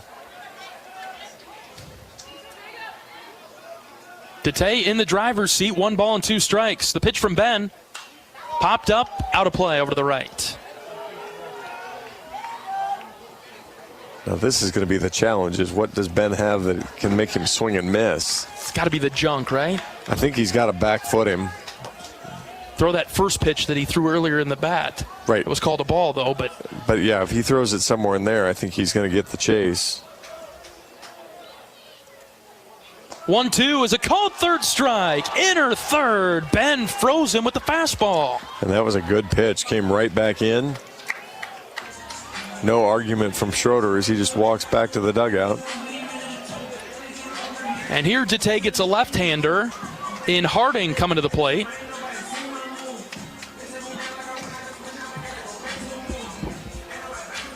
Harding's had a nice game today with a home run. He's also drawn a walk, but lefty-on-lefty matchup with 1 out in the 7th. Runners at first and second for the Illini. Here's the pitch from Dete. That's at the knees for a strike. Perhaps a little below the knees. Davis Kopp with a good steal there. 0-1 on the second baseman for Illinois. Here's the pitch. Ground ball right side. Mitchell gloves it, spins, throws to second for 1. Over to first base, and not in time at first. Runners will be at the corners for Illinois, but really nice attempt at the double play there for the Hawks. Good turn there. Mitchell had to do well, 180 to get it around with his back to home plate and make the fire. If he could have maybe jump switched his feet, but I don't know if he would have been able to get as much on the throw there. So good try, good turn. Big spot here now. 2 outs, first and third for Illinois. 7th inning, they've got the 2-run lead. Got to hold it here. Quagliano is the batter. He's 0 for 3 today. Ben's ready. Here's the pitch.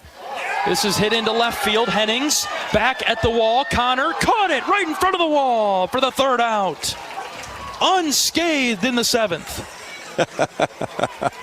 I like how you held it together there, because I thought that ball was gone off the bat. Looked like trouble. Iowa puts up another 0. Can the Hawkeye bats pick it up as we go to the 8th? Down by 2, it's 5-3. This is Hawkeye baseball from Learfield. Our mission at Oak Knoll is to provide exceptional retirement living and health services through life care. I'm Steve Rowe, CEO. We are a not-for-profit life plan community and have served the Iowa City area for 57 years. Oak Knoll is located near University of Iowa hospitals and clinics, Kinnick Stadium, Carver Hawkeye Arena, Hancher Auditorium, and downtown Iowa City. Visit our website at oakknoll.com to learn more. We're a proud sponsor of Hawkeye Athletics. Go Hawks! Even the simplest act can set a chain of good in motion, like choosing Delta Dental of Iowa for your dental and vision insurance. Because we invest in your community. So whether you get your plan at work or purchase it through us, you make a difference for others. Visit sharinghealthysmiles.com and choose Delta Dental for your smile, for your health, and for your community.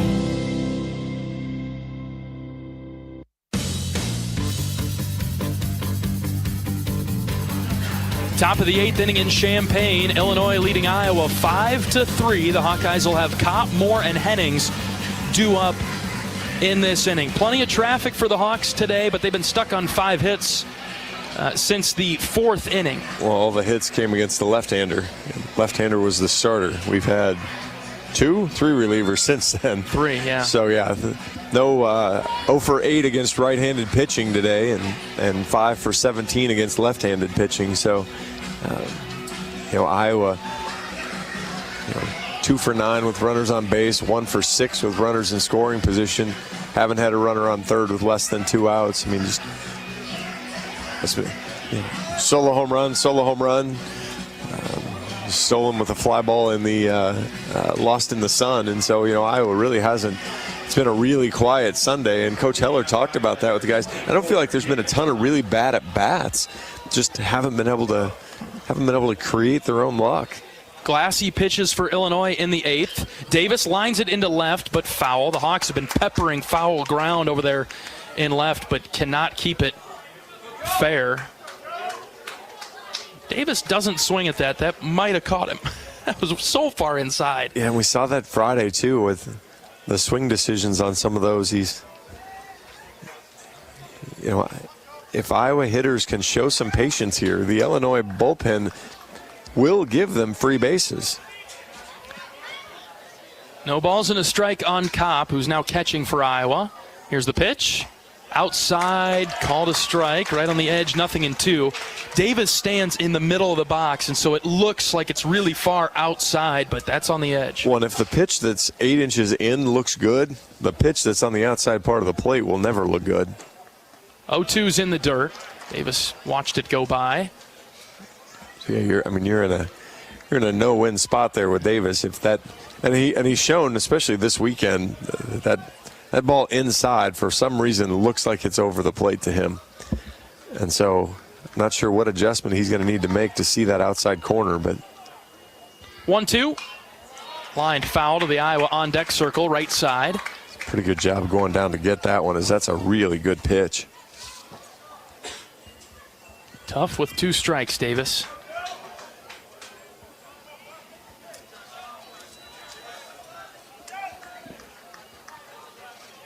Glassy set, the 1-2.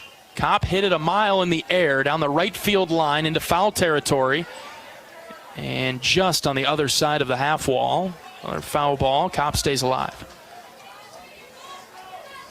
So that pitch is in the middle, and it looks like it's off the end of the bat and outside for Davis. Well, and he's a little late, too, on the fastball. But, yeah, you're right. With where he's standing, you see some guys get their toes up there. Davis is not towing the inside batter's box. 1-2 is outside. That's 2-2. That ball's a strike.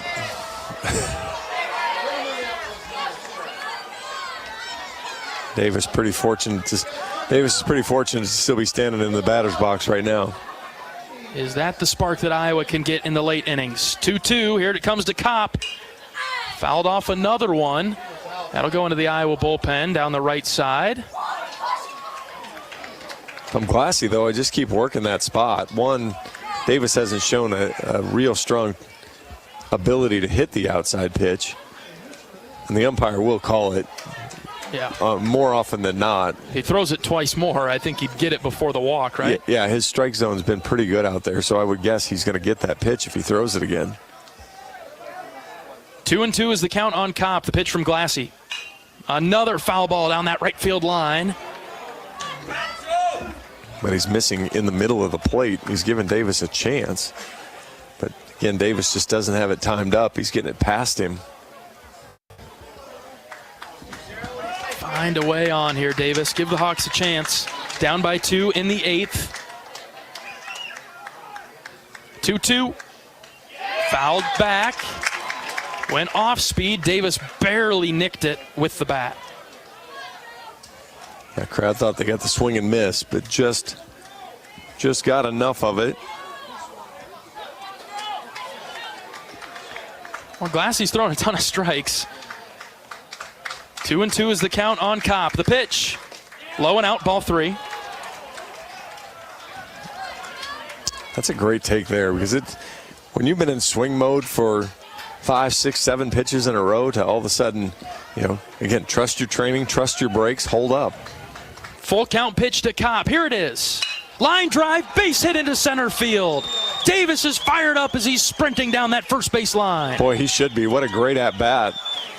Gets a fastball up in the zone, sends it 105 up the middle. And he should have been punched out, and he is not. That brings up Reese Moore, the tying run in the 8th. Come on, Reese. Well, Mulfleur coming out on deck, too. 9 pitch at bat for Davis. We talk about it all the time. We not getting the payoff on that, but he did there. Kopp at first. Reese takes low and in for a ball. Almost hit him in the foot. Lays off the breaker. Ball 1. C fastball, hammer fastball, Reese. Moore taps the plate with his bat, now shoulders it.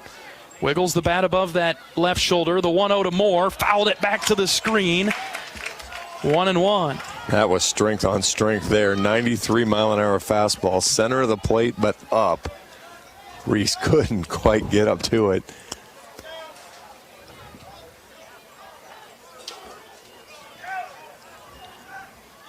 Love to call him 473 again. That'd be all right. Count even at 1 with nobody out in the 8th. Glassy set from the belt. Here's the pitch to Moore. Ground ball right side, double trouble. Throw to second for 1, over to first, double play. Man, oh man. It's been a tough day for Reese. He's hit 3 balls right at the middle infielders.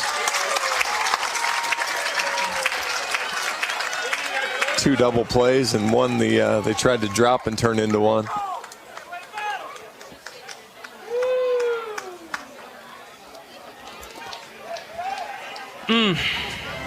Here comes Will Mulfleur. He'll get his first at bat of the game in the 8th.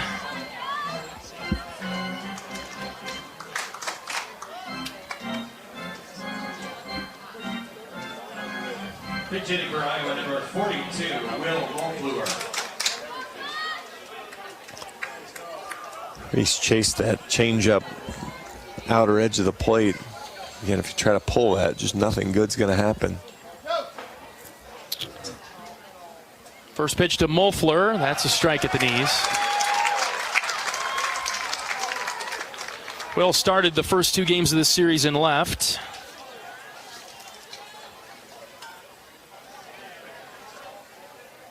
Got on a pair of times in each game.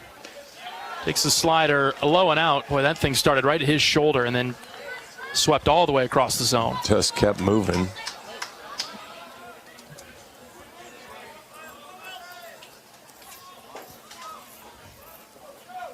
Count is 1-1 on Will. The pitch. Swing and a miss. 1-2.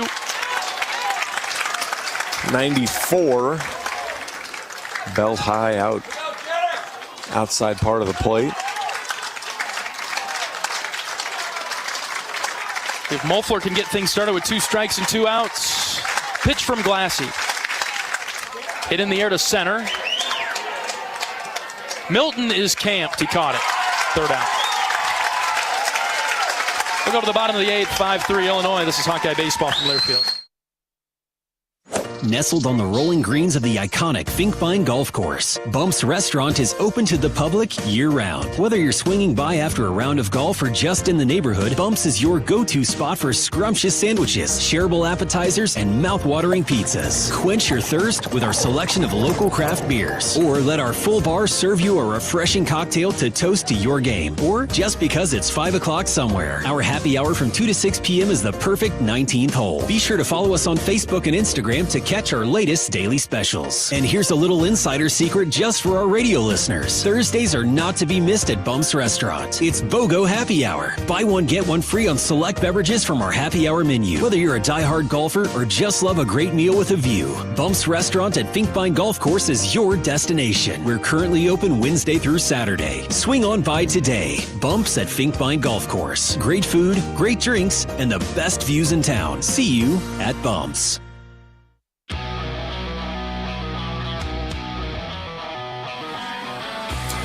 Bottom of the 8th inning in Champaign, 5-3. Illinois still holding their 2-run lead over the Hawkeyes. Connor Milton will lead things off for the Fighting Illini with Ben Dete back on the mound to pitch for the Black and Gold. This is the 3rd time that this trio has been due up for Illinois. The 4th, the 6th, and now the 8th for Illinois. That it's been 9-1-2 coming to the plate. First. Which innings now? The 4th, the 6th, and the 8th. 4, 6, and 8. Okay, zeros. That's fine. Yes. Throw up another 0. 5-3 Illinois in the bottom of the 8th. And Milton, the center fielder, is making his way to the box. He singled to lead off the 6th.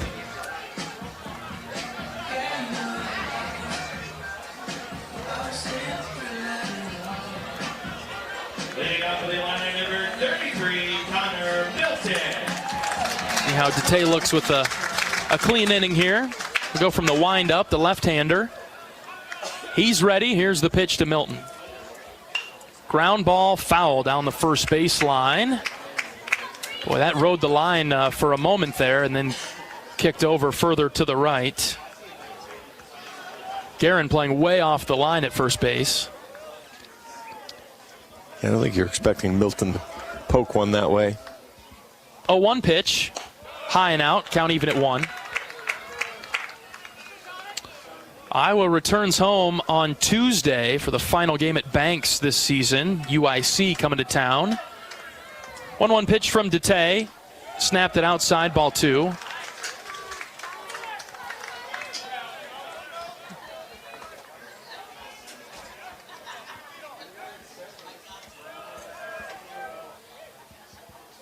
Two-one pitch, low and out. Wow, did not get the call there, ball 3. Where the heck was that one at? Looked awfully good from Ben. 3-1 to Milton. Called a strike, 3-2. Upper outer edge, full count. I mean, we got to the right place. The pitch before was a strike. That one was a ball, so at least we're even. Boy, we've gotten a little weird with the strike zone all of a sudden.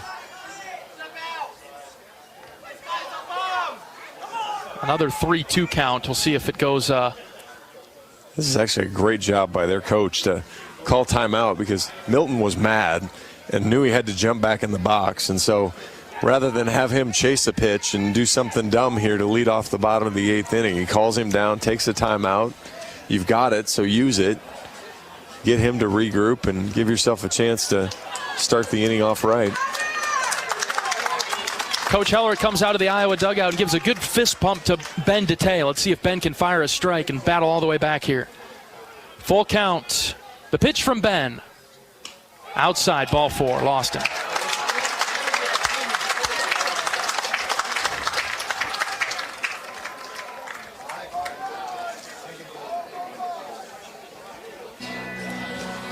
Top of the order for Hawkeyes now. Yeah, we saw Hawkeyes sack earlier. Wouldn't be surprised to see him do the same thing again here. He's back to Carrie Underwood. Yeah, there you go. I figured you'd pick up on that shot. What's he going to do to cheat? All right, Ben. Find the strike zone again. Hawkeyes comes up, right-handed hitter in the box. Nobody out in the 8th. Illinois leads it 5-3. First pitch from Ben is on its way home. Hawkeyes bunted it first base side. Kopp picks it up. He throws it to first base to get the out. And Milton moves to second.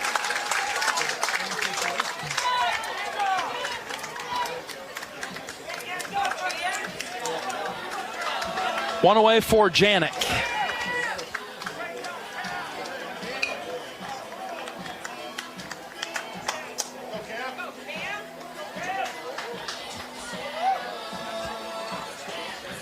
Janik 0 for 3 today, but he has walked. Number 17, Cam Janik.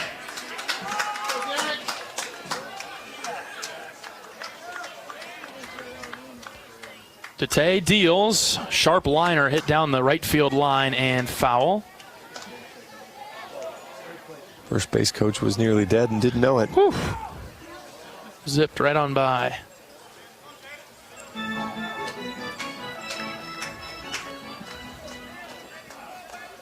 No balls and a strike on the catcher for Illinois. It's a scooped foul straight back to the netting. Nothing in 2 now. Ben has gone fastball and then off speed. Has all options available now. Basically, Janik refuses to swing and miss.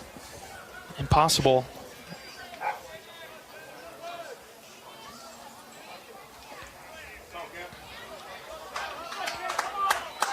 Crowds the plate from the right side. Here comes the 0-2. Line drive into center field. That is down for a base hit. Nelson fields it. They're waving the run around third, and the throw goes to second base. Not even an attempt to throw it home. And it's 6-3. Didn't come up firing in center. Well, part of it is the outfield is so deep. You're playing deep with the wind. There's just... You're making the concession when you have to play that deep anyway. And a good jump, a good read off second. Number 34, Drake Westcott. You're not going to get him at the plate there. Leadoff walk hurts the Hawks in the 8th, right towards the end of the line. 6-3 Illinois. Here's Westcott. He takes it up and in, twisting away out of the box.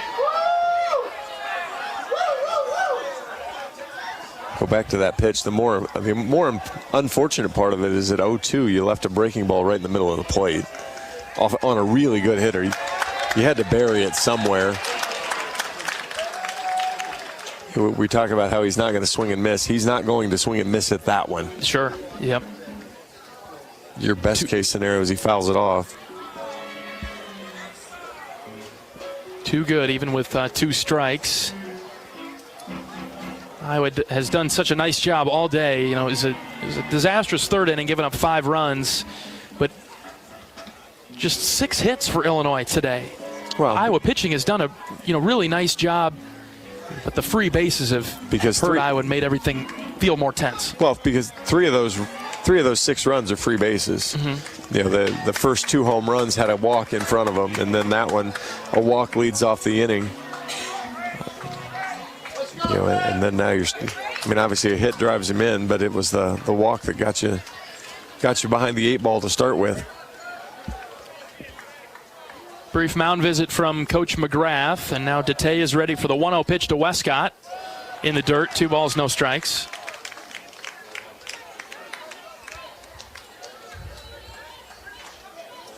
Keep it here. Deficit is 3 for Iowa. Feel like you have a chance going to the 9th at 3. More than that gets a little bit troublesome. Detay's breaking ball is in the dirt. 3 balls, no strikes. We just refuse to throw him strikes. It's strange phenomenon. And we got him out twice. Struck him out once. Yeah. There's strike 1. Are they complaining about that one? Or are they just heckling Ben in general? I think just the general chirp. Okay, that's fine. So if they're complaining about that's a strike. 3-1 from Detay. He'll throw it over to first base.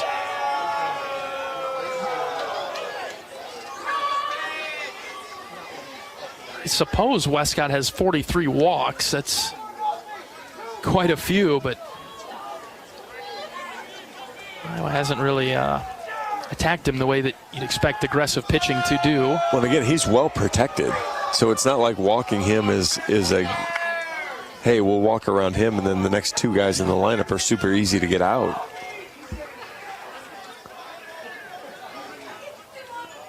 Three balls and a strike on Westcott. The pitch from Detay. Swing and a miss. 3-2. Great pitch from Ben. Westcott checks back with a home plate umpire. Was it a strike? And the answer is yes, it was. Another 3-2 in this game. Feels like all of them have gone Illinois' way.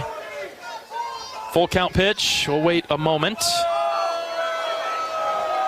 Ben's concerned about Janik, the runner at first base, who has 2 stolen base attempts on the season. Raider Tello.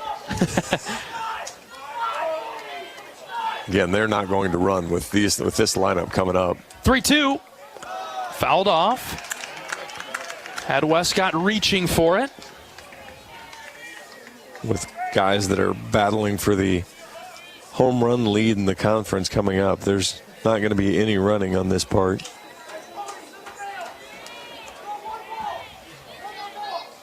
Payoff pitch from Detay. Hit down the line and right. It's hooking. It is foul. That had the distance. But it's a well-executed pitch. It's a breaking ball inside, and so it's hard to keep that ball fair.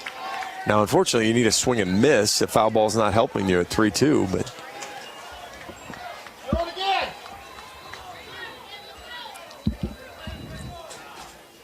Detay has the sign that he desires. The payoff pitch popped him up. He did. Shallow right center. Wilmus and Nelson come together. It's Nelson who makes the catch for the second out. Ben stayed in the middle and inner part of the plate there and got Westcott out. Yeah, it was elevated. Westcott got under it a little bit and launched it straight up in the air. Wind's picking up again to center, but not quite that much.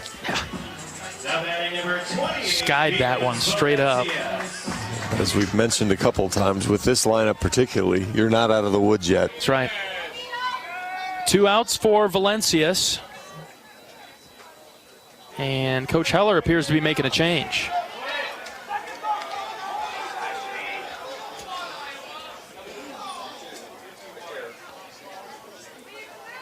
New pitcher coming into the game for Iowa. He'll enter in the bottom of the 8th inning. 6-3, Illinois on top. We'll take a pitching change break. We're back right after this. This is Hawkeye Baseball from Learfield. If you or someone you know is having thoughts of suicide, experiencing a mental health or substance use crisis, or just need someone to listen, 988 provides a direct connection to free, confidential, and compassionate support. When you call, text, or chat 988, you'll be quickly connected to trained crisis counselors who will listen to your concerns, provide support, and connect you to additional resources if needed. There is hope. You are not alone. For 24/7 support, call or text 988 or chat 988lifeline.org. The silly moments, the proud moments, even the hard moments. They're what make life remarkable. And they're why Wellmark Blue Cross and Blue Shield is here for every moment.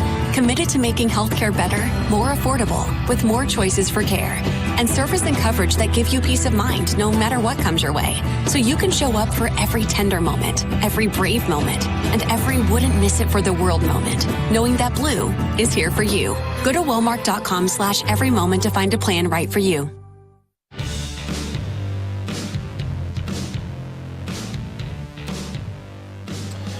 Bottom of the 8th inning in Champaign. Illinois leads Iowa 6-3 in the series finale. New pitcher into the game for Iowa. We'll introduce him in a moment. But first, let's pause 10 seconds for station identification. This is Iowa Hawkeye Baseball.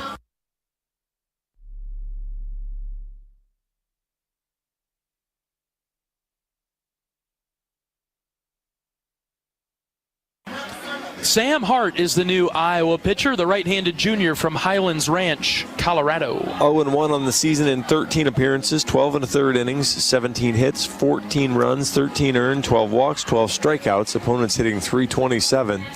But Sam had a great outing here Friday night. 2 innings, gave up a hit, walked a couple, but struck out 4. Starts with 1. You need 1 out. Yep. Then hopefully you need 3 more after that, but you need 1 right now. There'll be a runner at first base for Illinois with 2 outs.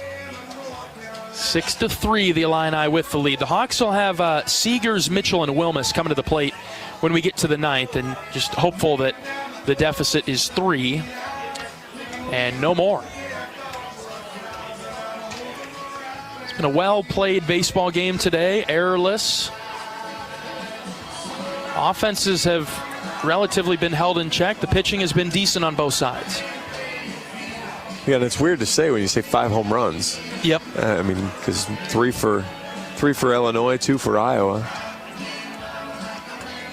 Each team was 6 hits. But as John mentioned, half of them for Illinois came with a runner on, and they left the yard. That's been the difference so far. How big is? Valencius is listed at 6'4". Do you buy that? Oh, he's all that. Yeah, he might be getting shortchanged. 220, 230? Yeah, he is 225. Yeah. Perfect, John. Good guess. Hart throws it by him, a swing and a miss. I was a carnival barker 10 years ago. Never used that one before. No, that's a couple of years under the belt, John, and that's the first time I heard you mention that one. Boy, check that resume. No balls and a strike. Hart deals. Low and in. Really good-looking pitch, but just inside on Valencius. Yeah, he missed. I don't think he missed his spot, but he missed the strike zone. Good pitch. 1-1 from Hart. Swing and a miss. 1-2. Went right back to the same spot again. 91-mile-an-hour fastball in and off the plate. And that's a big challenge there. Try to triple up. I like it. 1-2. High and out. Sam missed his spot there, and it really threw off the home plate umpire. It was high, but Kopp had to slide over to grab it. 2 balls and 2 strikes now on Valencius. Yep. 2 outs, runner at first. The pitch from Hart. Swing and a miss. 3 in a row, right in that spot from Hart. He turns to the defenders behind him coming off the field and says, "Let's go. Come on, Hawks." That's the closer mentality that we expected to see all year. Great job from Sam Hart to get it done. Now the bats just have to come through one time. We'll go to the 9th, down by 3, 6-3 Illinois. Last chance coming up for the Hawks. We're back after this. This is Iowa Baseball on the Hawkeye Radio Network from Learfield. Equity salutes today's hero of the game. As a proud sponsor of the ongoing recognition of our military during Hawkeye games this season, please join American Equity in thanking all who have served our country. American Equity is more than just retirement savings and income products. They are committed to providing you best-in-class service and high-quality retirement income that helps deliver the independence to dream and reach your goals. To learn more about American Equity, please visit their website at american-equity.com. Are aches, pains, or injuries keeping you on the sidelines? At Athletico, our movement experts are here to help you turn your setbacks into comebacks and create a personalized game plan for your recovery. With no prescription or referral needed, Athletico Physical Therapy is where your comeback story begins. Get started today by scheduling a free assessment at athletico.com. Proud partner of the Iowa Hawkeyes.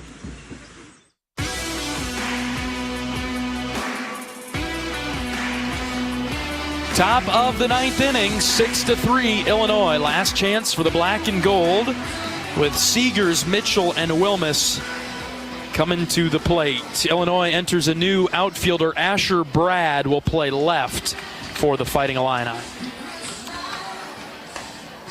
1/9, one pitch at a time, right, John? Yeah, and you asked me about the weirdness. I'm just kind of looking. This is more pitches than Glassey's thrown in any outing since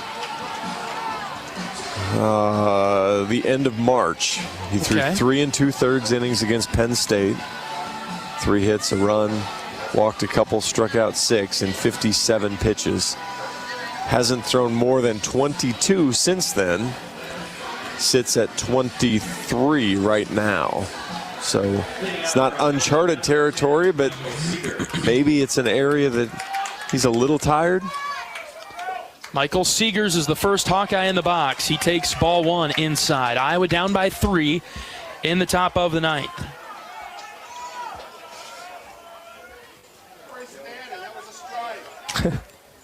One 0 to Michael. Strike on the outer edge, 1-1. That's a friendly strike zone there.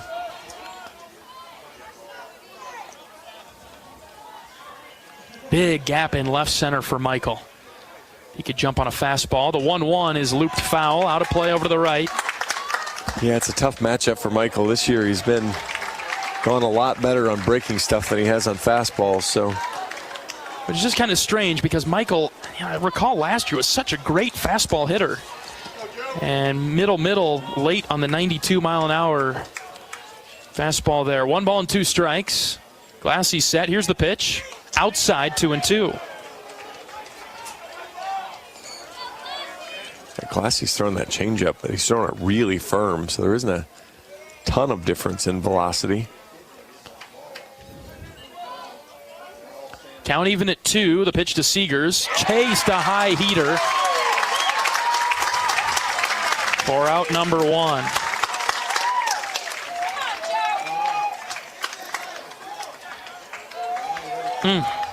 All right, here's Gable Mitchell. 1 away.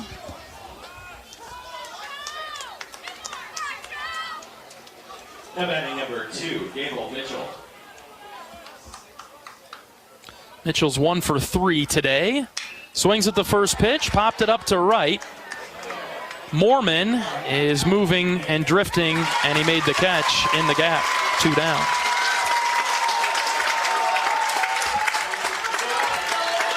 Boy, that's exactly what you want. 92 in the middle of the plate. Again, Gable just got under it. Launched it up into the air.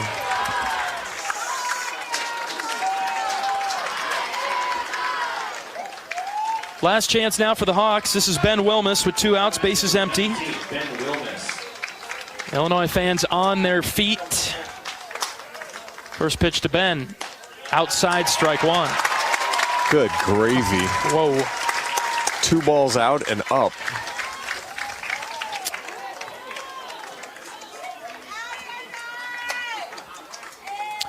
Oh, 1, Wilmus takes upstairs.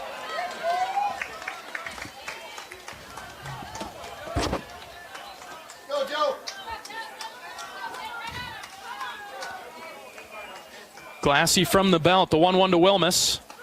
Strike 2.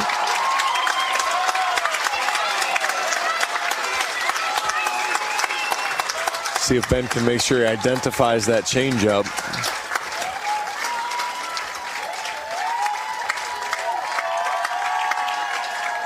Ben takes a timeout again just so he can regroup.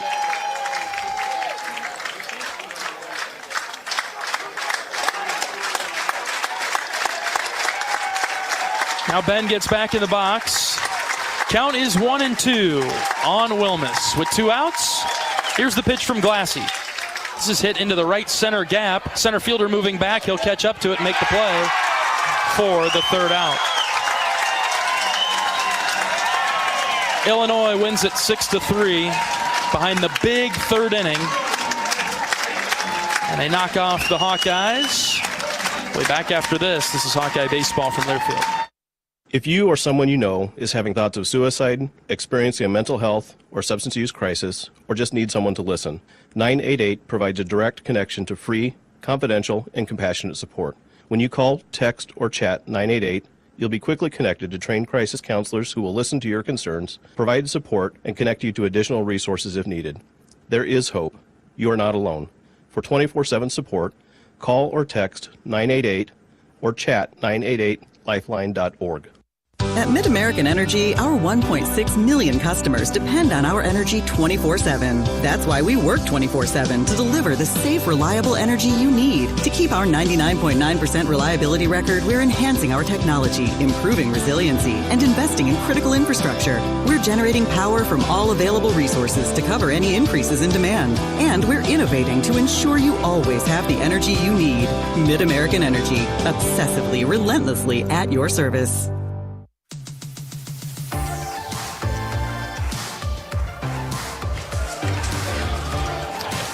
Illinois wins the Sunday game and the series with a 6-3 victory over the Hawkeyes today.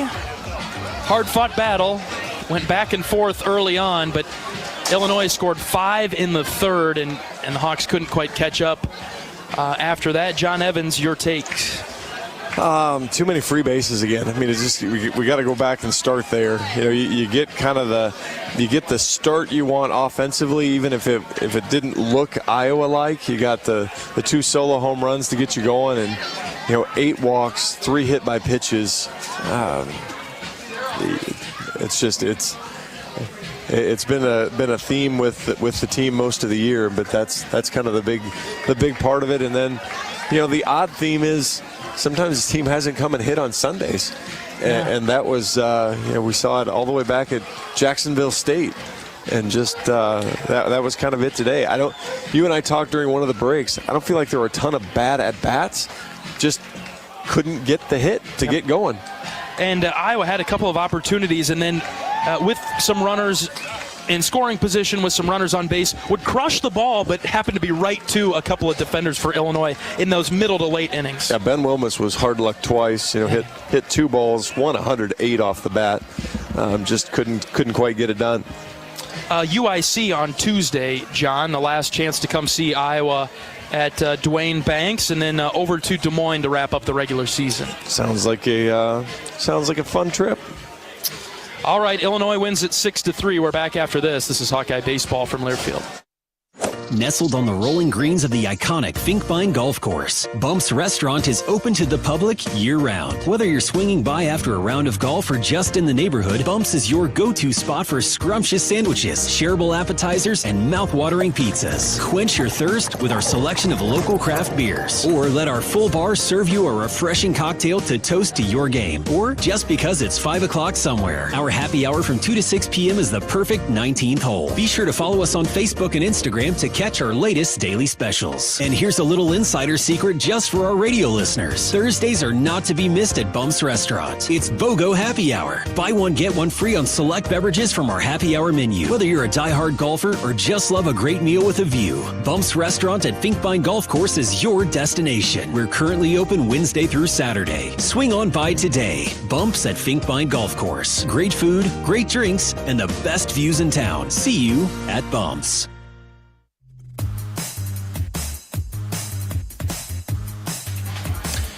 Illinois takes the Sunday game 6-3 over Iowa. Jake Rons gets the win. Marcus Morgan with the loss. Glassy gets the save for the Fighting Illini. We're joined by Associate Head Coach Marty Sutherland. Coach, just not the Hawkeyes' day today. Yeah, and quite honestly, lucky that it was even that type of game. I mean, with all the free bases that we gave up, we just kind of got ourselves out of it. But they hurt us with two, both home runs that they hit. They'd had one solo, but two of them were 2-run homers, and ours were solo. And they did a good job of limiting those free bases, especially early. And we didn't. We were lucky. We were lucky to even be in that spot, given all the traffic they had, and just disappointing, to have the 2-0 lead. And then, things fell apart a little bit in the third, all those runs with 2 outs, which has been a bit of a bugaboo. So thought Anthony did an awesome job putting up zeros, giving us a chance. Ben got out of some stuff, but after that, that's the only inning they scored till the 8th. We just couldn't muster stuff offensively. We had a couple opportunities with 2 outs. We line out. Ben Wilmus lines out to left field, first and second right at him. So that was a little bit of bad luck. But, and the same thing we're talking about the pitching. For whatever reason, offensively, we start off pretty well, and then from there, it's just uphill for whatever reason. I haven't been able to put my finger on it. I certainly would have put my finger on it a long time ago if I had it figured out. But that's just the disappointing thing offensively, that we had some spots, and Glassy came in and Rader had a great at bat, and he just spotted up a changeup 2-2. And that was kind of the day. We just couldn't get that big hit, to break it open with 2 outs. They did. They had both those home runs that gave them multiple runs. Yeah, when they were going to their bullpen coach and bringing in all these familiar names, I thought back to this morning at Scout and thought, okay, these are the guys that we know are going to come in. We're going to take it to them, and just the bullpen, the struggles against opposing bullpens. And I thought Hutchings, he did all right, but for him to get into the 5th, that's what we didn't want, right? We wanted that link to be broken earlier than that, make him go. We kind of did that with Plumlee. Got him out pretty quickly, and Glassy they had to stretch him more than they wanted to, but we needed to do that earlier. And I thought maybe it was the 3rd inning. It was like a 10-pitch inning, and we just gave in to him. And that's the stuff that frustrates you. We just do some of that where we just kind of lose focus and make it easy on him. We go up there and kind of swing into his pitches, and he's in and out of that inning really quickly, where if you keep grinding him out, I think it was a 16-pitch inning each of the first two innings. You grind him out, you get him over 50 right away, and then it's maybe different. So that's the frustrating thing. Again, we just made it too easy. I think it's 1 or 2 hits after about the 4th inning, and again, we hit into 2 double plays. When we had leadoff guys on, those types of things kill you. And again, they just did the damage with a couple runners on base, because again, we walk 8, we hit 3. You're just flirting with it. And obviously came back to get Marcus. He wasn't sharp. And then I thought, like I said, Anthony did an awesome job keeping us in the game. We didn't do enough offensively from that moment. On a really great day to hit, we just didn't score enough. All right, Coach, thanks for your time. Let's finish the regular season strong. Thanks, John. Associate Head Coach Marty Sutherland on our post-game show from Illinois Field. We're back with highlights right after this. This is Hawkeye Baseball from Learfield. Hi, I'm Gary Dolphin, and if you want your home to be exceptionally comfortable during these cold Iowa winters and hot, humid summers, you need to turn to Dave Lennox and your local Lennox home comfort specialist. Lennox has been serving Iowa consumers since 1895, when Dave Lennox built his first furnace in Marshalltown, and Lennox is still building its high-efficiency furnaces and air conditioners there today. For the best home comfort system you can buy, it's Lennox and your local Lennox dealer. Lennox and the Hawkeyes. Now there's a winning combination. If you guessed that was the sound of a bag of Pioneer brand A-Series soybeans, you guessed right. Well, kinda.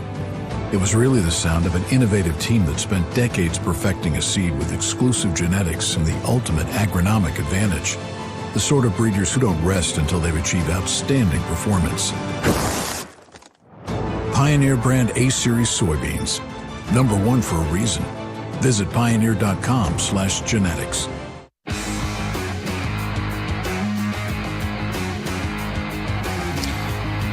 Iowa suffers a 6-3 defeat at the hands of the Illinois Fighting Illini today. Still some highlights to relive. Let's hear them now.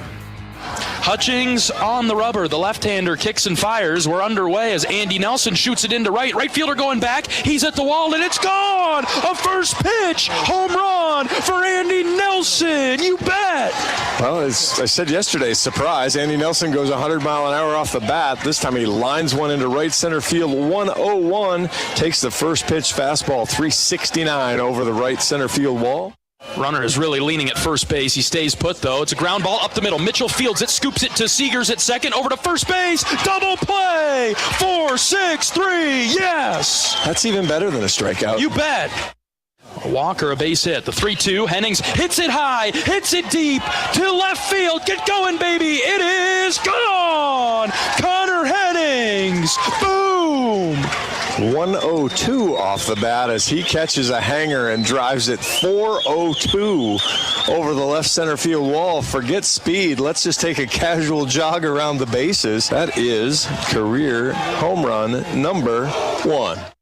Marcus pitches. This is a high fly ball to right center field. Nelson sprinting forward. Wilmus coming forward. Who's going to make the play? It's Wilmus who makes the grab in shallow right center. And after a hit by pitch and a walk, Marcus settles in and gets the 3 outs that are necessary to get through the inning. 2-0 Hawks. The pitch. This is looped into shallow left center field. Shortstop going back. That'll drop for a base hit. Reese Moore touches home. Iowa with an answer in the 4th. A 2-out RBI single from Michael Seegers. Iowa within 2 now. It's 5-3. Ben's ready. Here's the pitch. This is hit into left field. Hennings back at the wall. Connor caught it right in front of the wall for the 3rd out. Unscathed in the 7th. Illinois wins today's game 6-3 to take the series over the Hawkeyes. That'll do it for Iowa's conference schedule. The Hawkeyes will play UIC on Tuesday evening at Banks. We'll talk to you then wrapping up the regular season in Des Moines against Florida International Thursday, Friday, and Saturday. Wish we had better news for you today. Illinois wins it 6-3, but do want to extend a happy Mother's Day to all the Hawkeye moms out there that tuned in and listened to Iowa Hawkeye baseball today. That'll do it for our coverage of Hawkeye baseball this evening. For my great board op down the line, Michael, excellent job as always. My fine color analyst, John Evans. I'm John Leo saying so long from Illinois Field, where the Fighting Illini beat the Hawkeyes 6-3. Every day's a great day to be a Hawkeye, but some are just a little bit better than others. Take care. Hawkeye Baseball has been brought to you by Hy-Vee. Score big savings with the new Hy-Vee Perks membership. University of Iowa Healthcare. Changing medicine, changing lives. Oak Knoll Retirement Community. Homewood Suites and Home 2. Hawk fans, experience your home away from home at Coralville's finest all-suite hotels. Iowa Corn. You might think Iowa just grows corn, but the truth is, corn grows Iowa. Brought to you by Iowa's corn farmers of the Iowa Corn Growers Association and the Iowa Corn Promotion Board. Also brought to you by Mediacom, home of extreme and 1 gig internet speeds. Wimmer's Meats, the official hot dog of the Hawkeyes. Travel Leaders, Destinations Unlimited, the official travel partner of the Hawkeyes. And by Bud & Mary's. There's no THC cap on Iowa medical cannabis, and getting a card is fast and easy online. Get your medical card today. Visit budmary.com. The preceding has been a Learfield presentation on the Hawkeye Sports Network.